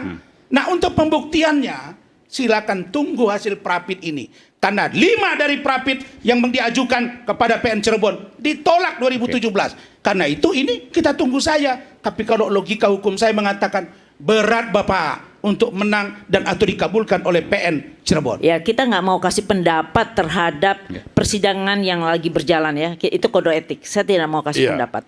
Ya, silakan berjuang. Tapi tadi bilang Pak, melanggar HAM. Apa itu maksudnya, Bu? Kalau seseorang dibilang DPO tanpa ditetapkan tersangka, itu tidak mungkin karena itu KUHP, undang-undang kitab undang-undang hukum pidana. Tidak mungkin. Setuju sekali. Polisi tidak gila mengatakan orang DPO belum ditetapkan Tidak tersangka. mungkin itu. Tidak mungkin. Oke, Mas saya ingin tanya dulu. Kemudian Dari mana diperbaiki kemudian itu Bung bisa. Insang punya Bisa. data bahwa Peggy Setiawan, yang katanya bukan Peggy Perong ini ya, Peggy Setiawan ini belum ditetapkan tersangka, baru ditetapkan tersangka pada 2024 setelah penetapan DPO. Jadi DPO dulu baru tersangka. Itu kan versi Anda. Oke. Dari mana Anda punya bukti itu? Oke. Jadi Mas Aiman, kami ini kan memegang semua surat-surat dari pihak termohon, dalam hal ini Polda Jabar. Itu yang menjadi rujukan kami. Kalau toh ada perbaikan atau perubahan penetapan tersangka, seharusnya ada sprindik seharusnya sprindiknya juga Sprindiknya karena penyidiknya baru kan Iya. 8 tahun ada yang udah pensiun, udah apa, boleh di 2016 sprindik ada, baru. dibikin sprindik baru. Sprindik baru itu boleh dilakukan. Perintah penyidikan. Yang kedua, kalau Anda mengatakan polisi baru menetapkan tersangka sekarang, berarti Anda menolak putusan pengadilan yang sudah membuat DPO 3 orang. Kalau begitu, suruh supaya hakim seluruhnya periksa. Sekarang Kenapa? begini Mas Aiman. Sebentar dulu. Kenapa Polri dikatakan salah membawa penetapan tersangka tahun 2024? Sementara mereka sudah sidang. Diponis udah inkrah. 3 orang DPO di sana. Justru polisi bekerja karena sudah viral, ketemu 1 orang versi yang mereka gelar. Terus kok polisi yang jadi salah? Oke. Jadi DPO Begini, Mas tidak Aiman. tersangka. Terus Begini, diapain Mas dia? Aiman. Sebentar, Oke. diapain dia? Kalau penetapan tersangkanya dari 2016, buktinya apa? Itu ya, sama. kalau penetapan tersangkanya dari 2016, yang pertama, baik Peggy atau keluarganya tidak pernah dipanggil oleh pihak kepolisian. Kalau toh juga ada surat itu di 2016, saya pastikan ngapain kita majukan pra peradilan. Buat apa kita majukan pra peradilan? Karena kami meyakini ini berbeda, makanya kami ajukan pra peradilan. Kemudian pada saat didatangi di rumahnya, kalau penetapan tersangka kan harusnya ada surat misalnya ke rumah keluarga dan lain sebagainya. Iya, Tidak pernah ada. Penggeledahan itu karena tersangka. Penggeledahan karena tersangka. Begini, kita bicara penggeledahan. Lo disita motor rusak kok, nggak ada surat. Ada diberikan oleh pihak keluarga. Sekarang untuk mengetahui surat itu ada atau tidak, harus diberikan kepada pihak keluarga. Kalau tidak ada diberikan pihak keluarga, mana kita tahu? Surat penyitaan itu? Penyitaan tidak ada sama sekali. Surat tersangka tidak ada? Tidak ada juga. Makanya kami ajukan prapit. Kalau seandainya ada 2016, ngapain sih Mas yang Aiman? bisa jamin kata-kata beliau ini benar siapa? Loh, bisa saja dibuang. Ini fakta Bisa saja tadi di dibilang tidak pra-peradilan. ada. Nah, ini menarik. Artinya gini. Saya tidak percaya itu. Kok bagi susah juga. Dokumentasi kan ada di Wong yang namanya Rudi Irawan aja ganti nama, kawin lagi buat kakak. Memalsukan. Bang, sebentar Bang. Saya mau tanya dulu. Artinya begini. Bisa jadi surat itu sudah diberikan oleh polisi tapi dibuang. Bisa Yes, jadi. karena saya mencurigai. Mas Aiman, Bisa jadi. saya mau jelasin begini. Bisa Mas jadi kemudian Dokumentasi sudah ada ada di penetapannya, tapi Iya. kemudian tidak diakui oleh Mas keluarga. Aiman. Itu yang kemudian disampaikan. Silakan. Mas Aiman begini. Peggy Peron ditetapkan sebagai tersangka, ditulis ciri-cirinya Mas Aiman. Peggy Peron nih. Klien kami itu Peggy Setiawan. Kemudian dikaitkan bahwa Peggy Peron ini adalah Peggy Setiawan. Fotonya 2016 itu sudah diambil. Pertanyaannya kenapa tidak dipasang foto Peggy Setiawan di Peggy Peron? Kenapa baru sekarang baru disebut bahwa ini adalah Peggy Setiawan? Peggy Peron itu Iya kan? alias dari Peggy Setiawan. Tidak ada seperti bukti dari mana? Bukti dari mana? Kita ini bicara hukum. Bukti dari Anda mana? nanya foto tadi kan? Keterangan dari siapa? Ini, Enggak mana begini. mungkin sama foto 2016 Jawaban dari pihak Adinda Insang Nasruddin Polda, aja, dari pihak 5 tahun Polda, yang lalu saya dari kenal pihak udah berubah Polda. wajah sekarang dari yang dulu. Kenapa? Insang Kenapa? saja Adinda Insang 5 tahun yang lalu kita kenalan dengan sekarang udah berubah wajahnya. Berarti Anda perhatikan betul saya. Iya dong. Kalau begitu terima Apalagi DPO. kasih. Tambah Terima ganteng, kasih. DPO. Bentar begini. Saya mau coba ini. Nah, ini harus juga. Bung. Kalau DPO, 8 tahun, saya Bos. begini, konstruksi berpikir saya, kita tenang nih. Bung Rasman. bentar. Konstruksi berpikir saya, kalaulah ada polisi melakukan penggeledahan, itu diduga pasti itu bisa jadi tersangka. Yang kedua,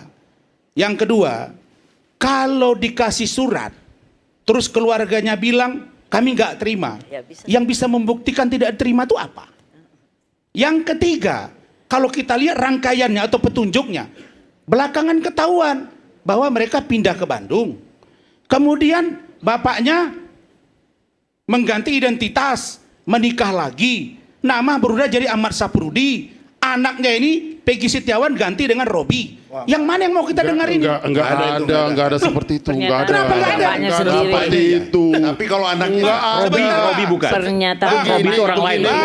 Saya orang pertama Adiknya. yang menyatakan di sini bahwa Rudi Irawan, orang tua Peggy Setiawan, mengaku bahwa dia merubah identitas karena menikah, dan saya di sini menanya dia, Bang. Yang kedua, dia mengakui bahwa anaknya Peggy Setiawan diganti nama menjadi Robi dengan Adiknya. alasan karena dia tidak mau istri mudanya tahu. Nah, bercermin dari ini, patut diduga ayah mengetahui pelarian anak. Patut, ya. Itu baru 2 poin, Bang. Poin yang ketiga, kenapa dia menurut pengakuan yang kontrakkan rumah setiap keluar rumah pakai masker, Bang? Covid udah berakhir. Siapa itu? Iya. Ayahnya atau Peggy-nya? Robi. Oh, Peggy Irawan. Peggy alias Robi tadi. Peggy Setiawan itu kalau keluar rumah pakai masker. Saya kuasanya bapaknya Peggy. Aduh. Makanya Adinda, Saudara Insang, saya sudah mendengar langsung keterangan dari Silakan. dari Peggy Setiawan. Gini. Ya makanya dengar dulu lah. Makanya kalian ini kebanyakan pengacara jadi nggak sinkron membacanya. Justru saya melihat Dengar dulu ini saya tidak jelasin. masuk. Mau jelasin Ketika bagaimana? saya tampil di salah satu TV swasta, ada Bu Yanti pengacara dari Peggy Setiawan saat itu dan sekarang. Bersama dia ada Luciana, kakak kandung dari Peggy Setiawan. Dia mengaku bahwa memang Peggy Setiawan tinggal dengan bapaknya, ganti nama jadi Robi karena bapaknya nikah lagi dan takut pada istrinya. Poin 1. Yang kedua, Nanti Lucy dulu, itu ngaku, salah itu. Lucy ngaku bahwa dia keluar pakai masker. Enggak begitu, Poin. enggak begitu. Loh, kok enggak mungkin, Pak? Saya Bukannya yang jejak mendampingi digitalnya. waktu jadi Yang kedua, di sini, maksud saya di iNews ini, di program interupsi, di situ hadir pengacaranya, saudara Yudi Alamsa. Di situ hadir Robi, adik kandungnya. Yang bernama Robi itu hadir, Bang. Adik kandungnya Peggy Setiawan.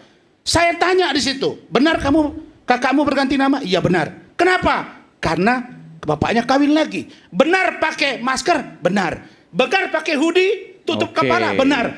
Artinya Robi itu mengakui. Kita ini kalau mengajar, melihat orang begitu, ini nggak jujur ya, ini tidak konsisten ya, berubah-ubah ini. Maka saya katakan, kalau sebatas surat, Dia simpan ke dompet, dia buang. Sebentar, ini- Sedangkan nama dia rubah. Apalagi itu. Bung Orang Rasman. poligami nggak mesti berganti nama, Bapak. Bung Rasman, saya tanyakan pada Anda, ini pertanyaan banyak ditanyakan oleh netizen. Iya. Kenapa kemudian ketika hanya seorang Peggy, katakanlah berubah nama menjadi Robi, pakai masker, kok Mas tidak Aiman, bisa begini. ditemukan selama 8 tahun? Sebegitu sulitnya kah? Semenjak dia, loh, bisa jadi. Bisa jadi. Bisa jadi polisi sudah cari nggak ketemu. Oke. Bisa jadi setelah Itu muncul kan film itu baru tanggapannya. kelihatan. Itu asumsi, Bung Mas. Rasman. Makanya Itu saya asumsi, bilang, Mas Aiman. untuk Kemudian menguji begini. ini semua. Kemudian begini, Mas Aiman. Untuk menguji Identitas. siapa Iya. sesungguhnya Iya. Peggy Setiawan. Siapa sesungguhnya Peggy. Siapa sesungguhnya Perong. Maka besok jangan-jangan berubah jadi Terong. Nanti kita lihat putusan pengadilan. Apakah Perong, apakah Peggy, apakah Setiawan, apakah Terong, atau apapun namanya. Tunggu putusan. Oke. Tapi Oke. konstruksi Sebentar, saya berikan berpikir kesempatan saya dulu, Bang- bahwa ini Bang- patut bentar ya. diduga. Silakan, Bang. Begini. Saya nggak mau ikut. Abang pengacara dari ayahnya Peggy. Betul, saya Oke, pengacara. silakan. Tapi saya itu mendampingi ayahnya waktu diperiksa oleh Iya. Polda, Iya, gitu Pak. ya. Ya pengakuannya begitu. Bahwa betul dia mengganti identitasnya. Dia itu saya ayahnya setuju. ya? Ayahnya. Oke. Peggy-nya Peggy-nya tidak. Tidak pernah. Itulah Bang, berarti nggak jujur dia sama Robi Bang. mengatakan Nggak adiknya- apa-apa. Abang aja gitu ya, apalagi kita ini Bang. Semakin yakin saya Bang. Sebentar. Jadi tadi disebutkan Bung Rasmani telah memuancarai Robi, adiknya Peggy, di mana Peggy waktu dikatakan, apakah Peggy berganti nama menjadi Robi? Tidak, itu adik saya. Bung Rasman bertanya kepada Robi, dan Robi mengatakan betul bahwa Peggy berganti nama menjadi nama saya Robi, betul? Yes. Itu yang Mas disampaikan Aiman, oleh Robi. Saya nggak paham ya. Yang saya wawancarai Soal itu saya 3 nggak Bang. paham. Ah, itu, Saya Bang. hanya mendampingi Bang. waktu di. Ada rekamannya. Mas Aiman begini, Bilang Mas sama Aiman. Bang, Ini- sampaikan kepada Pak Rudi Irawan, ya, jujurlah padaku. Kenapa Bang? Kenapa Bang? Karena keterangan dia berubah-ubah Bang. Saya udah wawancari 3 orang loh Bang. Luciana kakaknya Peggy, Robi adiknya Peggy, langsung Pak Rudi di sini. 3 membenarkan Robi itu adalah Peggy Setiawan ketika di Bandung Berganti bersama nama. bapaknya. Itu Oke. poin 1 Bang. Poin 2, kasbon Bang. Kasbon 2016 disimpan Bang sama bapaknya. Tapi sebelumnya nggak disimpan. Setelahnya nggak disimpan Bang. Yang ketiga, Bang, kalau kita bangun rumah, ada pemborong kerjain rumah kita. Kan Pak Peggy, Pak Rudi Irawan ini kan pemborong Bang. Dia kasbon sama kita Bang. Kira-kira saya kasih, misalnya staf saya, itu Wafi, Bang, izin aku mau kasbon. Aku kasih 5 juta. Kira-kira yang nyimpan kasbonnya siapa Bang? Saya atau dia? Nah anehnya Bang, kasbonnya disimpan sama Peggy Setiawan Bang. Kan kebalik Bang, yang mana juragan, yang mana anak buah. Jadi ini semua adalah semua balutan informasi kosong yang patut saya duga dia pelakunya. Dan kalau itu benar, saya harap Silakan dihukum. aja lah, Kalau ya, tidak silakan. benar, silakan polisinya diproses. Saya mohon maaf Kak Elsa ini guru saya. Ya, kalau nggak gara-gara Kak Elsa ini ada satu anggota tim kemarin di tempat RT itu udah saya gas habis itu Kak. Karena sok jago dia. Begini, yang saya mau katakan adalah bahwa kita boleh mengkritisi, mendalami, menilai sedikit dari poin pra-peradilan. Maksud kita apa? 1,5 bulan sudah kasus ini. Saya berharap ini dapat diselesaikan lewat prapit. Kalau memang ini benar, tidak dia pelakunya, selesaikan, bebaskan Peggy. Tapi kalau benar, usut sampai selesai. Saya Itu akan nanti poin. berikan kesempatan pada Kita Bung hormati Ruli dan juga putusan Bung pra-peradilan. Insang. Selepas jeda kami akan segera kembali saat lagi.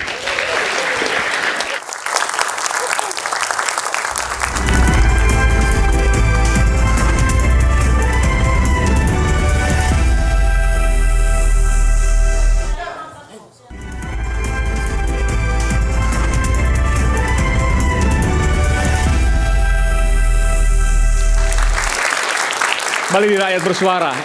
Sebelum saya ke Pak Ruli, ke Bung Insang, ada mahasiswa yang ingin bertanya. Siapa? Perkenalkan. Oke, baik, terima kasih. Nama dan dari kampus mana? Silakan. Perkenalkan, nama saya Yokim Wiraputra. Saya dari kampus Universitas Bung Karno, Fakultas Hukum. Oke, silakan. Oke, pertanyaan saya begini. Anda ngikutin kasus Vina ya? Siap. Anda nggak bingung kan? Nggak bingung. Artinya Anda tahu sebenarnya kasus ini bagaimana? Lebih detailnya saya kurang tahu sih. Iya, tapi Anda mengikuti terus. Siap. Oke, silakan pertanyaan Anda. Pertanyaan saya, apakah dari pihak kepolisian itu masih bisa menetapkan Peggy Setiawan sebagai tersangka di kasus ini dengan bukti yang cukup jelas? Dan apakah dari tim kuasa hukum seorang Peggy Setiawan bisa membebaskan Peggy dari kasus ini? Terima kasih. Oke, baik, makasih. Berarti langsung ya ke Bung Rul itu atau ke Bung Insang, silakan.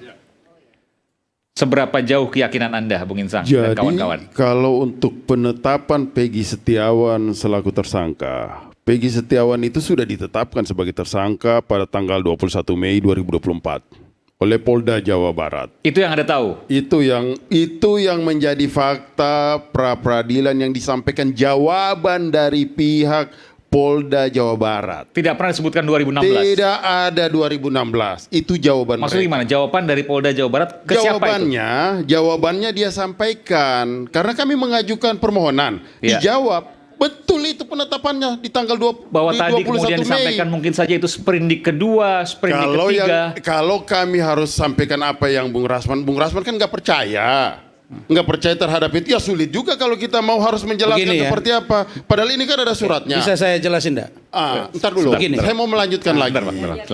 Saya melanjutkan. Sama juga seperti tadi yang Bung Rasman katakan. Itu perubahan identitas. Ada 3 nama. Sekarang pertanyaan sederhana saya, apakah Peggy Setiawan itu dirubah identitasnya di Duscapil? Tidak juga. Dia tetap boleh dicek. Sampai saat ini dia cuma pegang 1 KTP. Tidak ada KTP lain. Artinya perubahan nama itu maksudnya perubahan hanya main-main saja atau gimana? Ya hanya sebatas ini saja, Mas. Nggak ada perubahan secara hukum.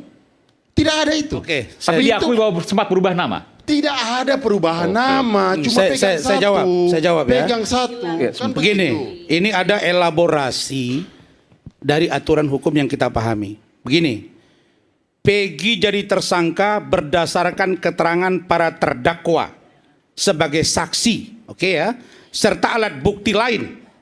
Dan betul, tidak mungkin ditetapkan sebagai DPO tanpa status sebagai tersangka. Status penetapan tersangka tidak harus disampaikan kepada keluarga. Karena dengan adanya DPO, pasti sudah ditetapkan sebagai tersangka dan DPO tidak mungkin seorang saksi. Itu jawaban Bitkum Polda Jawa Barat? Ya. Oke. Yang kedua, siapa yang memberikan julukan Perong kepada Peggy Setiawan adalah dari kawan-kawannya, sesama tersangka dan 8 orang yang terpidana. Artinya Peggy diyakini oleh polisi memang bernama Perong. Keterangan mereka. Oh, keterangan teman-temannya Peggy. Adapun julukan Perong diberikan oleh kawan-kawannya yang sekarang jadi terdakwa. Bukan polisi yang buat nama Perong, tapi kawan-kawannya. Karena itulah polisi menyita ijazah, KK dan lain-lain untuk memastikan Peggy Setiawan adalah Peggy alias Perong. Oke. Perong alias. Oke, saya teruskan. Kemudian salah satu saksi kunci yang menguatkan ini adalah Sudirman, kawan sekolah dia yang juga terpidana. Oke, itu saja. nanti diberikan kesempatan lagi. Silakan, Bung Insang. Mas Aiman. Jawab dulu tadi apa yang disampaikan oleh Bung Rasman. Iya. Bahwa tadi betul namanya Peggy Perong karena teman-temannya berdasarkan tadi pembacaan dari Polda Jawa Barat di pra-peradilan. Oke. Peggy Perong itu menjadi bukti dalam putusan Mahkamah Agung, putusan Pengadilan Cirebon, dan saya tidak challenge itu. Karena saya paham betul hukum ini adalah alat bukti yang sah. Sudah melalui tahapan proses persidangan. Disebutkan dalam putusan peradilan. Disebutkan dalam putusan bahwa itu Peggy alias Perong. Oke. Tapi pertanyaan saya, di dalam putusan itu tidak ada sama sekali Peggy Setiawan adalah Peggy Perong. Atau kata Perong diganti menjadi kata Setiawan. Sama sekali tidak ada. Jadi Peggy Perong nggak tahu Peggy Perong yang mana? Peggy Perongnya tidak ditemukan. Makanya begini Mas Aiman. Kalau ditemukan nampak KTP-nya. Begini. Saya lanjutkan dulu. Kemudian begini Mas Aiman. Di persidangan tadi, ini perlu saya sampaikan kepada publik bahwa semula Mas Aiman, kami berpikir bahwa pihak Polda Jawa Barat ini akan memiliki bukti yang akurat bahwa Peggy Perong ini adalah Peggy Setiawan. Tapi faktanya sama sekali tidak ada. Karena yang dimajukan oleh bukti surat putusan pengadilan. Oke? Kemudian lagi gerasi dari para termohon, dari para narapidana. Kemudian lagi adalah visum dari korban. Rasa-rasanya kalau bukti ini, apa kaitannya sama Peggy Setiawan? Di mana hubungan hukumnya? Jadi menurut Anda Tidak Peggy ada. Setiawan itu berbeda dengan Peggy Peron? Berbeda sama Peggy Peron nggak tahu di mana? Tidak tahu. Tidak ada bahwa seperti Peggy itu. Peron ada DPO bukan Peggy Setiawan. Bukan Peggy Setiawan. Makanya saya katakan yang mengatakan Peggy Setiawan adalah Peggy Peron itu siapa dan bersumber siapa awalnya? Kan saya sudah sebut dari awal tadi. Kami tidak temukan. Peggy Setiawan itu adalah Peggy alias Perong. Itu tunggu pendapat. dulu. Pendapat saudara. Pendapat saudara. Dari mana? Kan itu tadi sudah saya beritahu dari penyidik. Makanya maksudnya jangan sampai ada salah-salah pesan di sebentar situ. dulu. Ya kan? Begini, yang menyebut Peggy Perong itu adalah teman-temannya sesama pelaku. Kenapa sekarang kalian ngotot mengatakan bahwa Peggy Perong bukan Peggy Setiawan? Boleh-boleh saja. Kenapa? Karena saat itu Peggy Setiawan belum ditangkap. Maka KTP-nya tidak ditemukan. Data dia tidak berubah. Tapi nama panggilan dia adalah Peggy alias Perong. Bagian Untuk saya memastikan. dong, saya belum. Sebentar Bang. Untuk memastikan. Apakah ini Peggy Perong? Apakah ini Peggy Setiawan itu maksudnya Peggy Perong? Di cross check. Diperiksa. Didalami. Mengkerucut ke satu nama. Yang kemarin kita geledah itu ternyata dia. Ambillah ke rumahnya, dapat ijazahnya, sinkron dengan orangnya. Asumsi betul ini Mas Aiman. Asumsi betul ini. Ini asumsi betul lah. Maksud saya begini, yang disita adalah ijazah, yang disita adalah rapor, itu Peggy Setiawan. Tidak perlu kita buktikan. Tidak perlu kita buktikan Peggy Setiawan, Peggy Perong. Begini, putusan pengadilan itu mengatakan Peggy alias Perong. Oke. Tentu penyidik begitu muncul film Vina sebelum 7 hari, ribut berita ini, lalu polisi bergerak. Mereka periksa, siapa ini yang 3 DPO ini? Periksa dulu tentu terpidana. Diperiksa di Bon, minta ke lapas. Begini. Ceritalah mereka. Nah, yang menguatkan itu Sudirman, salah satunya kawan sekolah dia. Sudirman bilang, Pak, Peggy Setiawan itu, Peggy Perong itu adalah Peggy Setiawan. Yang mana? Yang di sana kawan saya. Yang di mana? Oh, yang pernah digeledah. Oh ya, mereka rapat lah. Periksa untuk menguatkan, dapat ditunjukkan foto, diperiksa ijazahnya, mengerucut ke Peggy Setiawan. Itulah Peggy alias Perong. Ya, saya sekarang ya. Karena tadi udah banyak, saya belum gitu. Begini, saya ingin menjelaskan dulu beberapa hal, meluruskan ya. Yang pertama tadi soal Peggy. Saya hanya kuasa daripada ayah Peggy. Yang kemudian saya bertetap bahwa yang merubah identitas itu ayahnya, anaknya tidak. Itu pengakuannya waktu pemeriksaan. Di luar itu dia ngomong kepada bapak itu silakanlah itu ya. Itu yang pertama. Yang kedua saya juga ingin meluruskan tadi soal tadi Bung Rasman bilang ada demo, ada segala macam. Saya jelaskan bahwa pada waktu itu saya menemani Bu Aminah bikin LP di Mabes Polri, nggak ada itu Bu Aminah di sana, gitu. Soal siapa yang mengadakan itu, ya itu memang warga sana mungkin ya. Saya juga nggak tahu. Saya sama-sama Bu Aminah ada di sana. Nah, kemudian begini, kami ini adalah kuasa hukum para terpidana dan kuasa hukum keluarga terpidana. Jadi kurang lebih kami ini fungsinya hari ini adalah mengumpulkan bukti mana yang nanti kami akan jadikan untuk bahan-bahan untuk PK. Sebentar, saya mau tanya dulu ke Bang. Ini kasusnya kan sebenarnya sederhana, tapi saya melihat Abang dari Peradi, betul ya? Betul. Dan Peradi ini satu pasukan semua membela terpidana nih. Betul. Peradi loh nih Bang. Iya. Kenapa?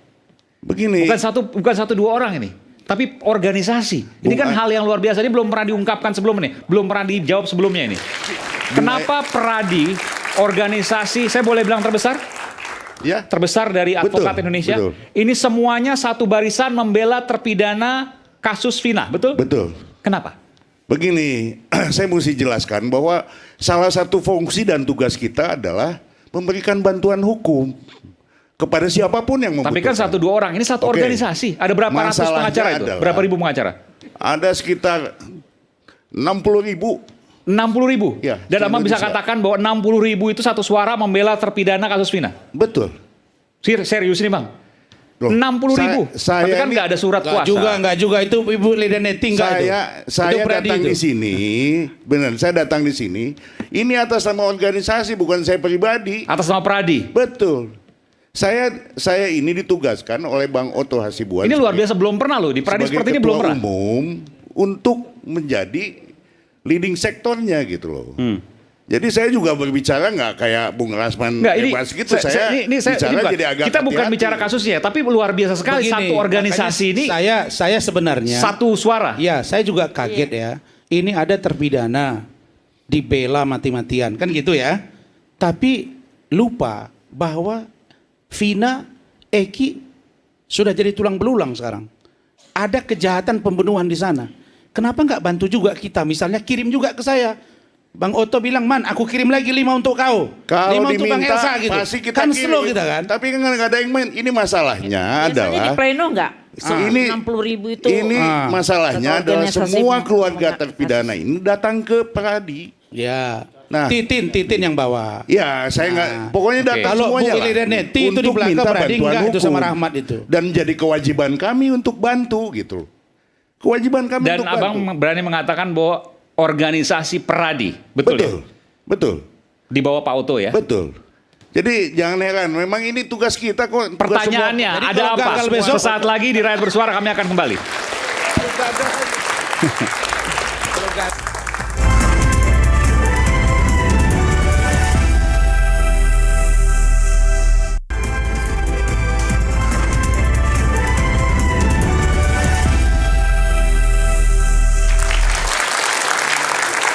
Saya lanjut pertanyaan saya yang tadi. Tentu ini menjadi pertanyaan banyak juga yang bertanya-tanya di jagat maya juga bahwa Pradi sebagai sebuah organisasi ini membela all out dari terpidana kasus Vina. Dan saya ingin tanyakan, saya konfirmasi, ini baru pertama kali sepanjang sejarah Pradi, betul?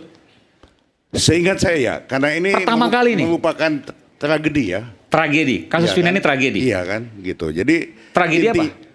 Ya artinya kan ada setelah 8 tahun kemudian diangkat lagi. Dan kemudian pada waktu itu kami ada kejanggalan maksudnya. Banyak, bukan ada lagi. Banyak kejanggalan. Jadi saya jelaskan ya. Jadi keluarga terpidana ini datang ke Pradi untuk minta bantuan hukum. Kan banyak kasus serupa juga ke Pradi. Betul, banyak. Di Pradi itu ada salah satu yang namanya Pusat Bantuan Hukum. Tapi yang terbesar baru kali ini Pradi menangani ini. Dalam artian sebegitu banyak pengacara. Dewan Pimpinan Nasional ya, bukan DPC ya. Iya. Ini Dewan Pimpinan Nasional. DPN. Nah, jadi kemudian setelah itu barulah dibentuk tim untuk menangani ini. Ya saya oleh Ketua Umum dan satu lagi Pak Jutek Bongso diminta untuk jadi leading sektornya gitu loh, menangani. Kenapa ya? Karena kebetulan saya domisili di Bandung, gitu. Karena banyak masalah ini pemeriksaan di Bandung dan lain sebagainya, jadi saya dimintalah untuk menangani ini. Kemudian yang selanjutnya bahwa ya ini memang bukan tugas Pradi saja, mestinya tugas semua advokat sesuai dengan undang-undang advokat. Salah satunya adalah memberikan bantuan hukum, baik itu kemudian bagi yang mampu ataupun yang tidak mampu. Nah tugas inilah yang kami ambil gitu loh. Dan ini pro bono loh. Saya harus tanya, pro bono, oke. Saya tanyakan, karena ini sih ada wartawan berhak untuk menanyakan apa saja. Dan kemudian saya ingin konfirmasi kepada Anda, bahwa kemudian ada tudingan, ada operasi-operasi tertentu yang tujuannya politis terkait dengan kasus ini. Bagaimana Pradi menjawab itu? Iya, Abang menyatakan iya tadi. Saya nggak ingat. Sebentar Bang, Abang menyatakan iya tadi. Saya mau konfirmasi dulu. Maksudnya iya, apa? Saya 2 minggu lalu sudah sebut. Kok kelihatannya ada operasi senyap, ingin mendongkel. Dugaan saya nih, Pak Kapolri, sabarlah. Sebentar. Ada waktunya nanti untuk berganti sesuai dengan kepentingan dan kebutuhan. Operasi senyap? Menurut saya begitu. Karena ini sebenarnya kasusnya sederhana tapi dibuat ribet. kejar sana, kejar sini, kemudian ini maaf ya Bang Rulia. Ini baru pertama kali diungkapkan kalau ini. Sempat operasi senyap dugaannya itu Anda dugaan katakan. saya begitu. Karena begini, karena sampai DPN Pradi turun tangan.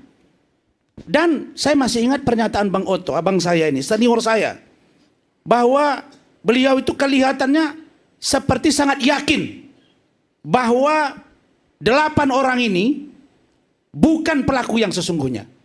Itu yang saya dengar kalimatnya. Lalu kemudian satu yang saya diingatkan oleh teman kita, bahwa setahu saya kalau mereka sudah mengajukan gerasi 8 orang loh Bang, 2020 ditolak Bang.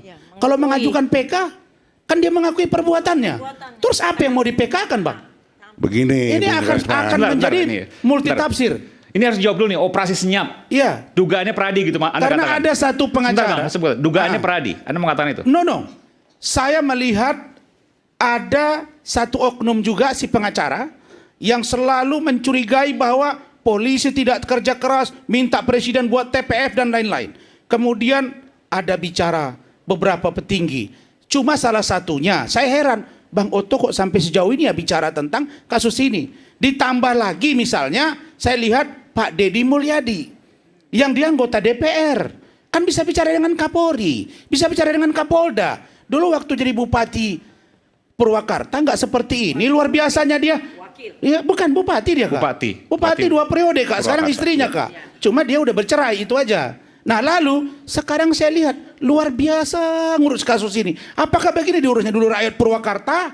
Seperti ini hebohnya sampai turun kemana-mana mempraktekkan ada begini. Saya kok rasanya ada apa di balik ini semua? Sudahlah bapak-bapak. Kita ingin ada pergantian presiden 2024 ini bulan Oktober. Kasih ruang buat Pak Prabowo untuk memperbaiki bangsa ini dan meneruskan. Beri ruang kepada Pak Jokowi menyelesaikan tugas-tugasnya. Kasih kesempatan kepada Kapolri mengusut kasus ini. Itu aja. Bentar, nanti saya berikan kesempatan. Silakan. Iya, itu yang saya lihat gitu. Kenapa TV, Bung Aiman, saya amati berapa TV yang concern di kasus ini. Ini. Hari ini begini, hari ini begini. Ada yang sampai bilang salah satu TV fiktif. Wah, ini apaan ini? Saya curiga ada apa ini? Karena itu saya bermohon kepada kita semua, selesai Prapit ini ditolak atau diterima, turunkanlah tensi pemberitaan ini. Yang berambisi mau dapat jabatan, tunggulah kesempatan untukmu. Setiap orang ada masanya, setiap masa ada orangnya. Oke, baik. Oke, saya ini karena hal yang sangat serius untuk dijawab, saya berikan kesempatan untuk apa tadi? Operasi senyap yang tadi dikatakan ada ingin mengganti, mendongkel dugaan saya Bapak Kapolri. Ini Bung Rasman ini jadi udah kemana-mana gitu. Kami ini tugasnya adalah memberi bantuan hukum. Saya nggak tahu yang Bung Rasman omong itu. Saya nggak menuduh Kapolri, saya nggak menuduh. Bukan, saya hanya bilang. Enggak loh Bang, saya nggak menuduh Bang. Ya. Saya melihat informasi yang berkembang dan liar ini kok kayaknya aneh gitu. Ada apa dengan ini gitu loh Bang. Ya. Nah itu aja. Oke, saya luruskan ya. Oke, silakan. Jadi intinya adalah salah satu tugas kami untuk membantu. Kalau hari ini para terpidana, mungkin besok Bung Rasman minta bantuan kami kalau mungkin juga akan bantu gitu loh. Kita lihat masalah-masalahnya. Jadi bukan ke fokus pada masalah Cirebon ini saja gitu. Bang, ada banyak pengacara sekarang diduga dikriminalisasi, termasuk saya, ya, termasuk Alvin Lim, termasuk Kamarudin Simanjuntak, nggak nongol tuh Pradi. Saya nggak pernah ditanya Bang. Mestinya sebentar minta dulu Bang, bantuan. saya nggak pernah ditanya. Kita justru sebagai lawyer hari ini berbahaya kalau dibiarkan kriminalisasi terhadap lawyer. Kita berdiri untuk kita karena kita membela. Tapi kenapa kok dibiarkan? Terlepas salah atau tidak saya, Alvin Lim Kamarudin, tapi tampillah senior-senior ini. Tapi kok diam saja? Bahkan dulu ada seorang pengacara beling-beling yang merendah-rendahkan pimpinan pucuk organisasi advokat. Diam aja abangku itu. Dari Amerika dia telepon saya. Bentar bang, dia telepon saya dari Amerika. Ya, saya kalau buka-bukaan orangnya terbuka. Dia telepon saya dari Amerika. Man, sabar kau. Abang pulang dari Amerika, abang akan ungkap, akan abang laporkan. Sampai hari ini kulum ajmain selesai. Diam senyap, malah berkawan orang itu sekarang. Dalam hati saya, beginikah cara bermain di Jakarta ini? Katanya berkawan tapi berlawan. Katanya berlawan jadi berkawan. Ngeri-ngeri sedap. Takut saya jadinya. Biarlah saya menjadi diri saya dan bergerak untuk diri saya, untuk Indonesia dan merah putih serta hukum untuk Indonesia. Ya silakan saja. Jadi sekali lagi ya, kita nggak mau, saya tidak mau saya berandai-andai seperti yang tadi Bung Rasman katakan. Saya fokus pada pekerjaan saya memberikan bantuan hukum. Itu saja. Jadi bahwa ada tudingan politis, ingin mengganti Kapolri segala macam. Jauh banget. Tapi silakan aja lah orang berasumsi, ya itu kan bebas, hari ini mau ngomong apa aja kan bebas. Tapi kami tidak. Abang setuju nggak TPF yang diajukan oleh si pengacara beling-beling? Tim pencari fakta. Iya, Pak. Aku tanya, Abang. Tim mencari fakta, oke. Saya juga sekarang punya TPF, tapi saya internal. Kenapa ada orang yang mengajukan supaya dibentuk tim pencari fakta karena katanya hanya presiden yang bisa dan berwenang dan tidak punya kepentingan. Artinya dia meragukan Kapolri, Kabareskrim, Kapolda, Dirkrimum. Terus siapa yang dia percaya? Terus Kapolri bilang, saya turunkan propam, bentuk tim asistensi. Oh, si beling-beling itu buat di Instagram dia. Oh, baru langkah pertama, belum tahu kemana ujungnya. Maksudnya apa ini?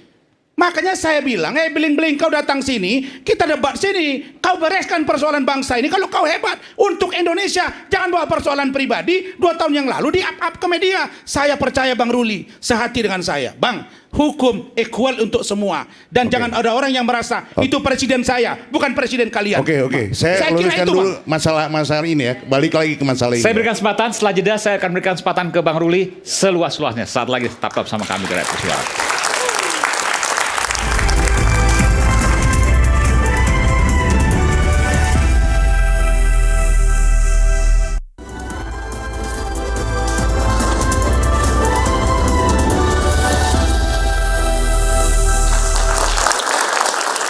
Ya pemirsa, ini baru pertama kali kemudian diungkapkan bahwa kasus Vina ini satu hal, ada substansi hukum yang memang harus diselesaikan. Tapi ada hal lain yang kemudian muncul dari diskusi malam ini, bahwa ada dugaan operasi senyap untuk mencopot Kapolri Jenderal Polisi Listio Sigit Prabowo yang masuk melalui kasus Vina. Tadi dikatakan bukan Peradi, bukan ya Bang? Ya. Bukan Bu Elsa. Tapi patut diduga ada operasi ditunggangi untuk mencopot Kapolri Jenderal Polisi Listio Sigit Prabowo. Iya. Bisa saya argumentasikan? Saya nanti Abang saya dulu. Sampaikan ya. Ini ditunggangi. Kenapa? Dalam pemberitaan, terutama TikTok yang sangat berat. Semua orang berpendapat. Kemudian ada politisi yang mana membuat masyarakat ujaran kebencian kepada Kapolri supaya bahwa Kapolri ini ada 2 hal yang mereka ingin itu Kapolri di bawah TNI, Kapolri atau ganti minimal Kapolrinya. Ya, Polri di bawah TNI atau itu di media sosial. Oke. Media sosial, dan yang saya ngenes sekali itu pernyataan ujaran kebencian kepada polisi sangat keras. Dan misalnya ada pernyataan atau penyampaian keterangan dari kepolisian, dari Kapolda, itu dibikin potongan-potongan video yang sangat tidak. Siapa itu maksudnya Bu? Objeknya siapa? Bapak Kapolda. Kapolda Jabar. Iya. Saat ini. Iya. Banyak sekali. Pak Wiagus berarti ya. Terus sudah ditangkap. Deskripsikan? Setelah dibilangin kepalanya nggak bagus. Okay. Saya pedih sekali. Kan itu institusi ya. Kalau misalnya kita sudah tidak percaya kepada Polri, bagaimana? Kan sudah ada Propam, ada Kompolnas. Kalau memang mereka melakukan sesuatu ya kita serahkan kepada itu. Kalau misalnya ada senior-senior ingin melakukan perbaikan, ada itu kan bisa secara internal memperbaikinya, bukan dibuka umum. Dan kemudian yang paling itu yang Bu Elsa lihat, bahwa dugaan operasi senyap, dugaan orkestrasi itu ada karena di media sosial muncul banyak sekali tiba-tiba. Luar biasa. Bukan itu aja, saya aja sama Rasman ini juga benar-benar jadi babak belur. Di media sosial Ibu semua dibully. Padahal kan kita bicara Bu Elsa, Bang Rasman. Iya. Dibully luar biasa. Ada monyet di kebun binatang Surabaya lepas wajah saya, jadi saya monyet gitu. Tapi nggak apa-apa, itu risiko pekerjaan. Kita lawyer kita bekerja sesuai dengan surat kuasa, dan kita harus belajar KUHAP. Memang kita harus kuasai KUHAP. Jadi sekali lagi saya bilang, Kalau murni ini hukum, tidak ruwet kasus ini. Hanya 2. Kalau urusan Peggy, tinggal kita tunggu Prapit. Kita tidak boleh mengintervensi persidangan karena itu sangat mau komen. Ya, kita hormati itu. Kita hormati. Nggak mau komen siapa yang benang siapa kalah. Itu kan gimana pembuktian.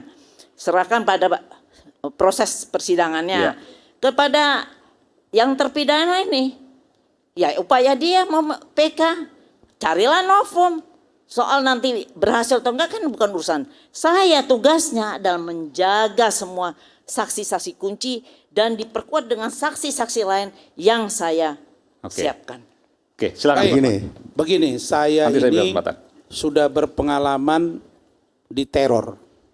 Pernah dikirim kepala kambing busuk, pernah diancam tembak. Tapi Bung Aiman, ini baru saya ungkap. Okay. Iya. Oh iya. Ini yang harus saya ungkap malam ini. Sejak saya bicara tentang kasus ini yang katanya saya diduga memihak, Bung Aiman, kalau saya live di sini saja tidak kurang dari 15 kali teror masuk ke sini. Teror? Lihat nggak tadi? Maksudnya apa? Telepon masuk, teror saya. Ini sedang live ini, Bang? Bicara kasar, binatang dan lain-lain. Makanya saya pasang ini dan saya tutup. Anda kan lihat tadi. Berulang-ulang. Bahkan itu sering di video call, tapi saya angkat karena kita sejatinya petarung. Tapi tidak masalah bagi kita. Kenapa? Itulah integritas dan cara berpikir yang harus saya tunjukkan. Maksud saya belum tentu benar. Setidaknya saya punya prinsip hidup. Yang kedua, kenapa saya melihat ada operasi senyap? Saya ikuti benar kasus ini dari awal. Pertama, bukankah kita kemarin mendengar bahwa seolah-olah pelaku ini adalah anak jenderal? Ingat dulu Bung Aiman. Ya. Saya yang juga melakukan pembelaan di situ. Bukankah ini dibilang cucu jenderal? Bukankah ini dibilang anak bupati? Selesai itu masuk lagi yang baru. Ini maksudnya apa? Tapi netizen tetap dan orang-orang tetap dukung gitu. Kemudian kalau kita lihat dari pendekatan komunikasi, kelihatannya presiden sudah turun tangan. Kalau presiden sudah perintahkan, kenapa suruh bentuk TPF? Ada apa ini? Kan itu. Lalu kemudian sekarang sudah ada pra-peradilan. Mau ada mengajukan PK. Tunggulah. Tapi serbu terus. Kita dihajar terus. Dan jelas mereka bilang bahwa Polri tidak mampu menjalankan tugasnya. Kan itu yang ada sekarang rame. Nah karena itulah tugas kita menjelaskan rekan-rekan semua bahwa terhadap kasus ini jangan pernah Anda berpikir kalau Anda tidak kenal kita terus Anda maki-maki, kita mundur. Tidak. Tapi Anda zolim kepada orang yang tidak Anda kenal. Dan tadi Anda katakan misalnya Bung Rasman bahwa orkestrasi operasi senyap itu nyata. Ya kelihatannya iya. Terasa juga ke kita-kita ini. Saya disuruh berkali-kali. Saudara jangan ikut-ikutan. Masih mau selamat atau tidak? Kaleng itu. Waduh, video call sama saya. Cuma digelapkan matanya pakai masker. Tuh keluarga saya tahu. Sebentar. Sering. Ini jadi ada orang video call kepada Anda, teror dong itu. Bukan sekali 2 kali lagi. Anda nggak melaporkan itu? Saya tidak takut. Untuk apa sama saya nggak jelas? Saya bilang kau di mana? Ngomong apa itu? Kau jelaskan nama kau di mana? Kau datang jumpai saya. Apa bilang Dia seperti suruh itu? mundur. Hei botak, kau jangan bela-bela Polri. Sering. Nggak peduli sama saya. Dikatakan seperti itu? Aduh, itu keluarga saya, anak saya semualah. Saya aja dibilang dibayar berapa kamu, Nenek? Jadi saya heran. Saya kasih contoh ya. Itu WhatsApp atau apa? Gini, Kak Elsa. Kak Elsa ini masih baru. WhatsApp, oke. Pak Elsa baru dalam seminggu ini dia ikut. Bisa buka ini tadi, bukan Kak? Aku bela kakak ini. 2 minggu. 2 minggu. 2 minggu ini kakak ikut. Aku udah sebulan setengah. Tadi begitu Adinda bilang. Ya ini kita pertama kali ini kita buka di sini. Kita buka di sini. Live acara ini 99% menghujat saya dengan Kak Elsa. Bayangin itu. Coba bisa. Aduh. Oke. Kita buka aja ini eksklusif ini. Ini belum pernah Abang baru pertama kali cerita, belum pernah cerita ke saya. Saya tidak mau bilang. Oke. Tuh, masuk lagi telepon itu. Tuh. Saya nggak tahu siapa ini. 0856 sekian pakai paspor, kirim paspor. Masuk itu, baru kita ngomong lagi. Tapi lambangnya lambang Lambang paspor. Paspor. Lambang paspor. Nih. Pada kita semua prodeo ya Pak. Rekan-rekannya semua tahu. Sebentar ya teman-teman semua. Ini biar kita buktikan gitu. Nih, bayangin nih. Ini komentar. Dari iNews. Iya. YouTube iNews. Aiman, kayaknya temannya si Rasman. Botak. Jangan heran kalau hostnya sering di luar pembicaraan. Kenapa? Semua sini nih. Tuh. Sekarang saya yang dibully. Aiman loh itu. Boykot Aiman. 1 jam bersama Elsa dan Razman si botak. Udah botak Kak, padahal dia berhijab. Ya, si ini botak. semua komentarnya negatif semua dan sekarang menyerang saya. Ada yang sekarang menyerang saya itu. Iya, udah nyerang. Jadi padahal Adinda Aiman ini adalah orang yang berbicara dalam konteks kenetralan untuk mengungkap kebenaran. Saya sangat dukung rakyat bersuara ini. Kenapa? Karena dia netral, makanya saya mau buka suara di sini secara terang benderang. Itu jelas data. Anda harus dukung itu. Tepuk tangan dong. Nah, yang kedua, saya boleh lihat ya. Bayangkan ya, anak saya Adinda Insang, begitu dimulai, langsung anak saya bilang, jangan marah-marah ya, jangan marah-marah ya, jangan dengarkan, jangan lihat chattingan, jangan lihat komen-komen. Kak Elsa baru 2 minggu. Ini banyak sekali, boykot Aiman, boykot Aiman. Dan dibilang kalau saya diundang katanya TV-nya busuk. Lupa dia sudah jutaan yang sudah nonton ini semua. Anda tidak bisa mengukur kemampuan orang dan Anda tidak akan bisa memuliakan atau merendahkan orang. Tuhan yang akan memuliakan dan kita bekerja untuk kebaikan bangsa dan negara. Jadi pesan saya, adik-adik mahasiswa, para netizen dan kita semua. Saya satu saja, Bung Aiman. Janganlah gara-gara kebencian kamu kepada satu kaum membuat kamu berlaku tidak adil kepada dia. Jadi kami ini dengan Kak Elsa dan teman-teman punya perspektif lain, punya pemikiran lain, punya pandangan hukum lain terkait kasus ini. Beri ruang yang sama kepada kami, yang sama dengan pembela dari pihak yang Anda dukung-dukung itu. Karena banyaknya orang belum tentu benar. Sedikit kalau dia nyata, itulah yang benar. Terus apa yang harus disalahkan? Saya? Tidak. Apakah Pak Ruli? Tidak. Apakah Bung Insang? Tidak. Kak Elsa dibenarkan? Tidak. Kita hanya cari kebenaran adanya di pengadilan. 1.000 orang pun yang berbicara tetap nilainya 1. Kecuali di muka pengadilan. Cukup. Baik, terima kasih. Sekarang saya berikan kesempatan kepada Pak Rob. Saya nggak mau terlibat dengan Bung Rasman itu ya, silahkan aja ya. Saya hanya fokus kepada masalah hukumnya saja gitu. Karena tidak ada yang menuding siapapun gitu ya. Gitu. Tapi jadi, ini ada indikasi dan lain sebagainya, entah dari mana begitu kan? Silahkan saja lah itu. Cuman saya fokus pada masalah hukum, saya membela klien saya yaitu para terpidana dan keluarganya semuanya. Itu. Nah, salah satu yang saya lakukan adalah mengumpulkan bukti. Nah, salah satu pengumpulan bukti ini yaitu buktinya kemarin kami mengadukan Pak Pasren di Mabes Polri. Itu salah satu buktinya. Kalau memang tidak terbukti ya silahkan nanti Bu Elsa buka laporan baru ke kita atau dan silahkan aja gitu. Tapi ya, tapi maksud saya akan mengumpulkan bukti sebanyak-banyaknya. Untuk mana nanti kita dapatkan untuk menjadi novum. Nah, akan diajukan PK ya, Pak Ruli ya? PK. Jadi saya nggak mau dilibat-libatkan ini dengan masalah politis, masalah saya nggak ngerti lah. Jadi saya fokus kerja, tim kami fokus kerja untuk masalah ini adalah membela klien kami dan itu adalah menjadi salah satu tugas kami. Baik, nanti saya akan beri kesempatan terakhir di segmen paling akhir di Rakyat Bersuara. Tapi apapun yang kemudian muncul di sini, tadi saya tegaskan tidak ada yang menuding siapapun, apakah peradilan dan lain sebagainya, bahwa ada indikasi, bahwa terasa ada operasi senyap dari pihak yang mana tidak paham, tapi itu bisa dirasakan. Tujuannya adalah yang jadi dugaan adalah untuk ketidakpercayaan terhadap Polri dan mencopot Kapolri Jenderal Polisi Listio Sigit Prabowo. Ada satu, sebelum saya lupa. Bayangin ya, anak dari OB di kantor saya. Anak kandung dia. Hanya gara dia posting, dia dukung pernyataan saya, habis dihajar. Itu baru tadi ngadu ke saya. Padahal dia bukan siapa-siapa. Bukan siapa-siapa. Bukan selebgram dan lain sebagainya. Come on. Saya nggak tahu, di Kenapa Instagram Anda saya begini, juga gitu? sekarang ramai. Siapa yang menggerakkan Anda semua? Oke, baik. Aja. Baik, kita akan segera kembali tetap bersama kami di Rakyat Bersuara.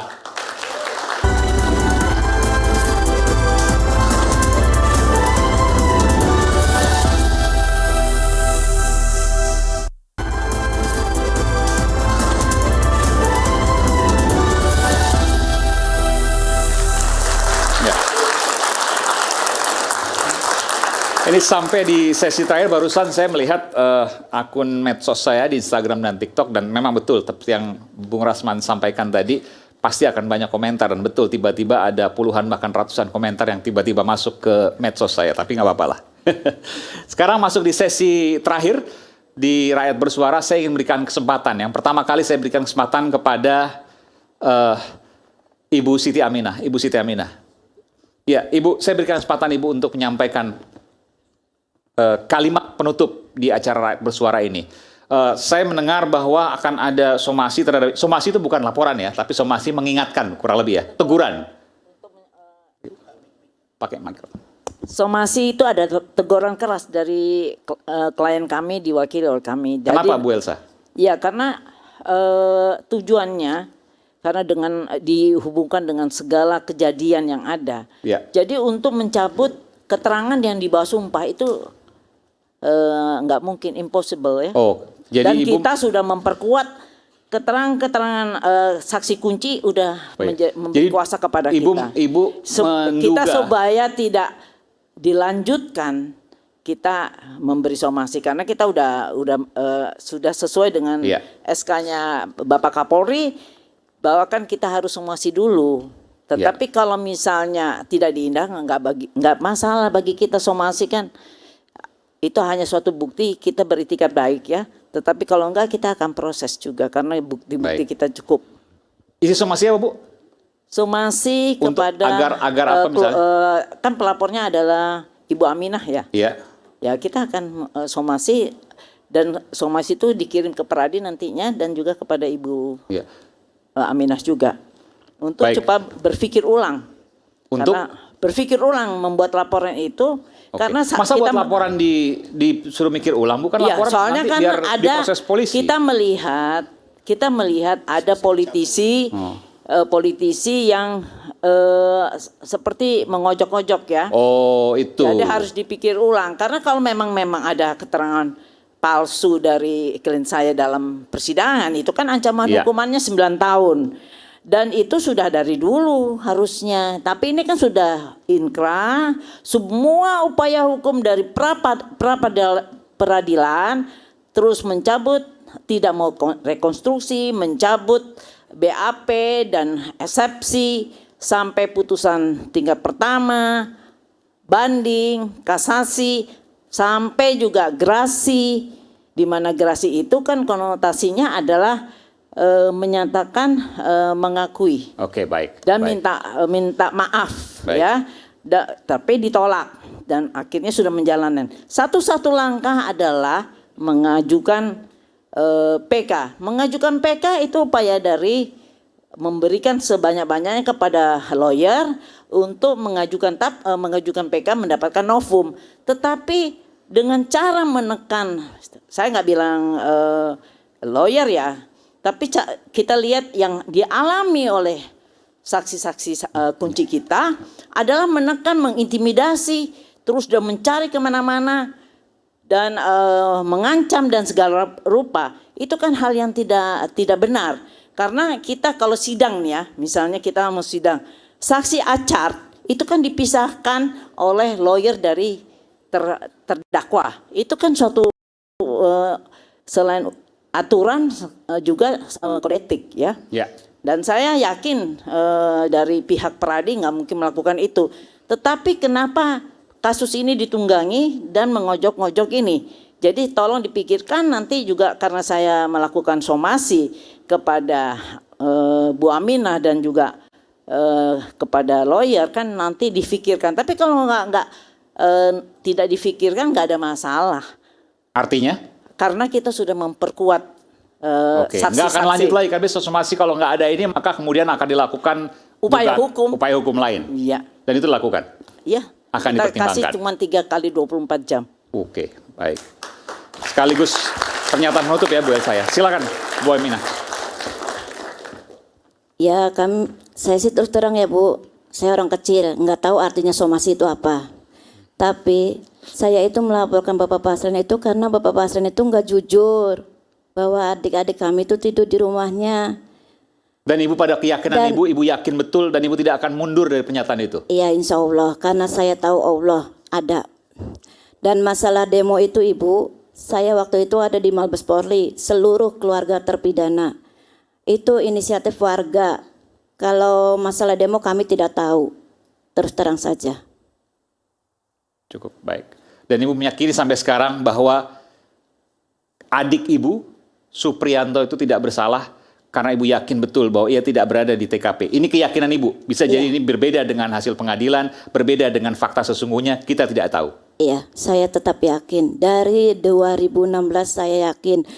Selama saya menjenguk adik saya hanya berkata kepada dia, Pri, kalau kamu tidak salah, insya Allah ada mukjizat yang akan datang.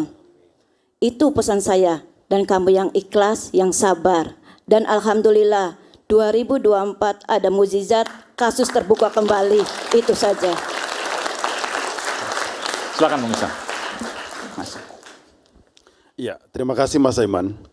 Bahwa dalam perkara Peggy Setiawan ini, saya melihat fakta-fakta dalam sidang pra-peradilan. Maka kami selaku kuasa hukum Peggy Setiawan masih sangat optimis bahwa permohonan kami dikabulkan. Karena kami melihat bahwa semua bukti yang disampaikan oleh pihak termohon ternyata sama sekali tidak ada kaitannya, Mas Aiman. Baik putusan, katakanlah putusan Mahkamah Agung, itu kan putusan para terpidana, tidak ada kaitan. Gerasi juga para terpidana, sama sekali tidak ada. Kemudian juga keterangan ahli, ini nih keterangan ahli nih. Seumpama, ahli psikologi, Peggy Setiawan ditunjukkan foto, kemudian muka Peggy Setiawan berubah. Loh, kalau menetapkan tersangka orang pelaku perbuatan pidana itu hanya sekedar melihat asumsi, gestur, bagaimana? Ini persoalan pidana, kita harus melihatnya, buktinya ini harus terang. Tidak boleh asumsi. Tidak boleh asumsi, Mas Aiman. Makanya saya katakan sekali lagi dengan melihat bukti ahli, bukti kemudian surat. Surat ini tidak ada sama sekali kaitan hubungan hukum antara Peggy Peron dan Peggy Setiawan. Saya pikir entah sidik jari kah ada, bisa membuktikan. Atau ada kaitan DNA kah dari Peggy Setiawan yang bisa dikaitkan. Ternyata sama sekali tidak ada. Makanya saya selaku lawyer Peggy Setiawan berkeyakinan bahwa permohonan kami dikabulkan. Kira-kira seperti itu, Mas Eman. Terima kasih. Baik, makasih. Silakan. Pengurus Panggabean. Baik. Tugas kami sebagai kuasa adalah mendampingi klien-klien kami mencari keadilan. Kita bukan cari menang kalah. Kita mencari keadilan. Inilah salah satu tugas kami. Oleh karena itu, kami akan terus berjuang dan keadilan itu akan mencari jalannya sendiri. Mudah-mudahan apa yang diharapkan oleh para terpidana dan keluarganya bisa tercapai. Terima kasih. Silakan terakhir. Baik, terima kasih. Di closing statement ini saya ingin pertegas bahwa mudah-mudahan tindakan rekan-rekan lawyer yang mengajukan pra-peradilan itu bisa membuka mata hakim tunggal secara telanjang. Begitu juga dengan jawaban yang dilakukan oleh Bitkum Polda Jabar dengan argumentasi hukum yang mereka bangun bisa membuka mata hakim tunggal secara telanjang, secara terang benderang siapa sebenarnya Peggy Setiawan dan siapa sebenarnya Peggy alias Peron. Karena itu saya merunut cerita dan gambaran dari saudara Sudirman yang mengatakan bahwa ijazahnya sama-sama dikeluarkan di satu sekolah. Dan ketika diperlihatkan kepada dia, dia mengatakan benar, itu orangnya. Tapi apapun itu ceritanya, Bung Insang, tentu kita menunggu putusan itu. Saya berharap putusan nanti akan mengakhiri semuanya agar kita tidak berdebat kusir pada persoalan yang sebenarnya amat sangat sederhana tapi menjadi ruwet karena banyaknya opini publik yang dibangun. Sekali lagi saya katakan, saya teringat pada lagu Bob Tutupoli, yaitu bukalah pintu hatimu sayang. Terima kasih. Wassalamualaikum warahmatullahi wabarakatuh. Selamat malam. Ya. Dan pemirsa, sidang pra-peradilan Peggy belum selesai. Bukan hanya Peggy seorang diri yang deg-degan. Banyak mata yang menunggu seperti apa ujung cerita. Kasus yang menyita banyak mata. Mari kembali kita mengamini. Kebenaran akan menemukan jalannya sendiri. Saya Aiman Wicaksono. Sampai jumpa di Rakyat Bersuara berikutnya. Terima kasih.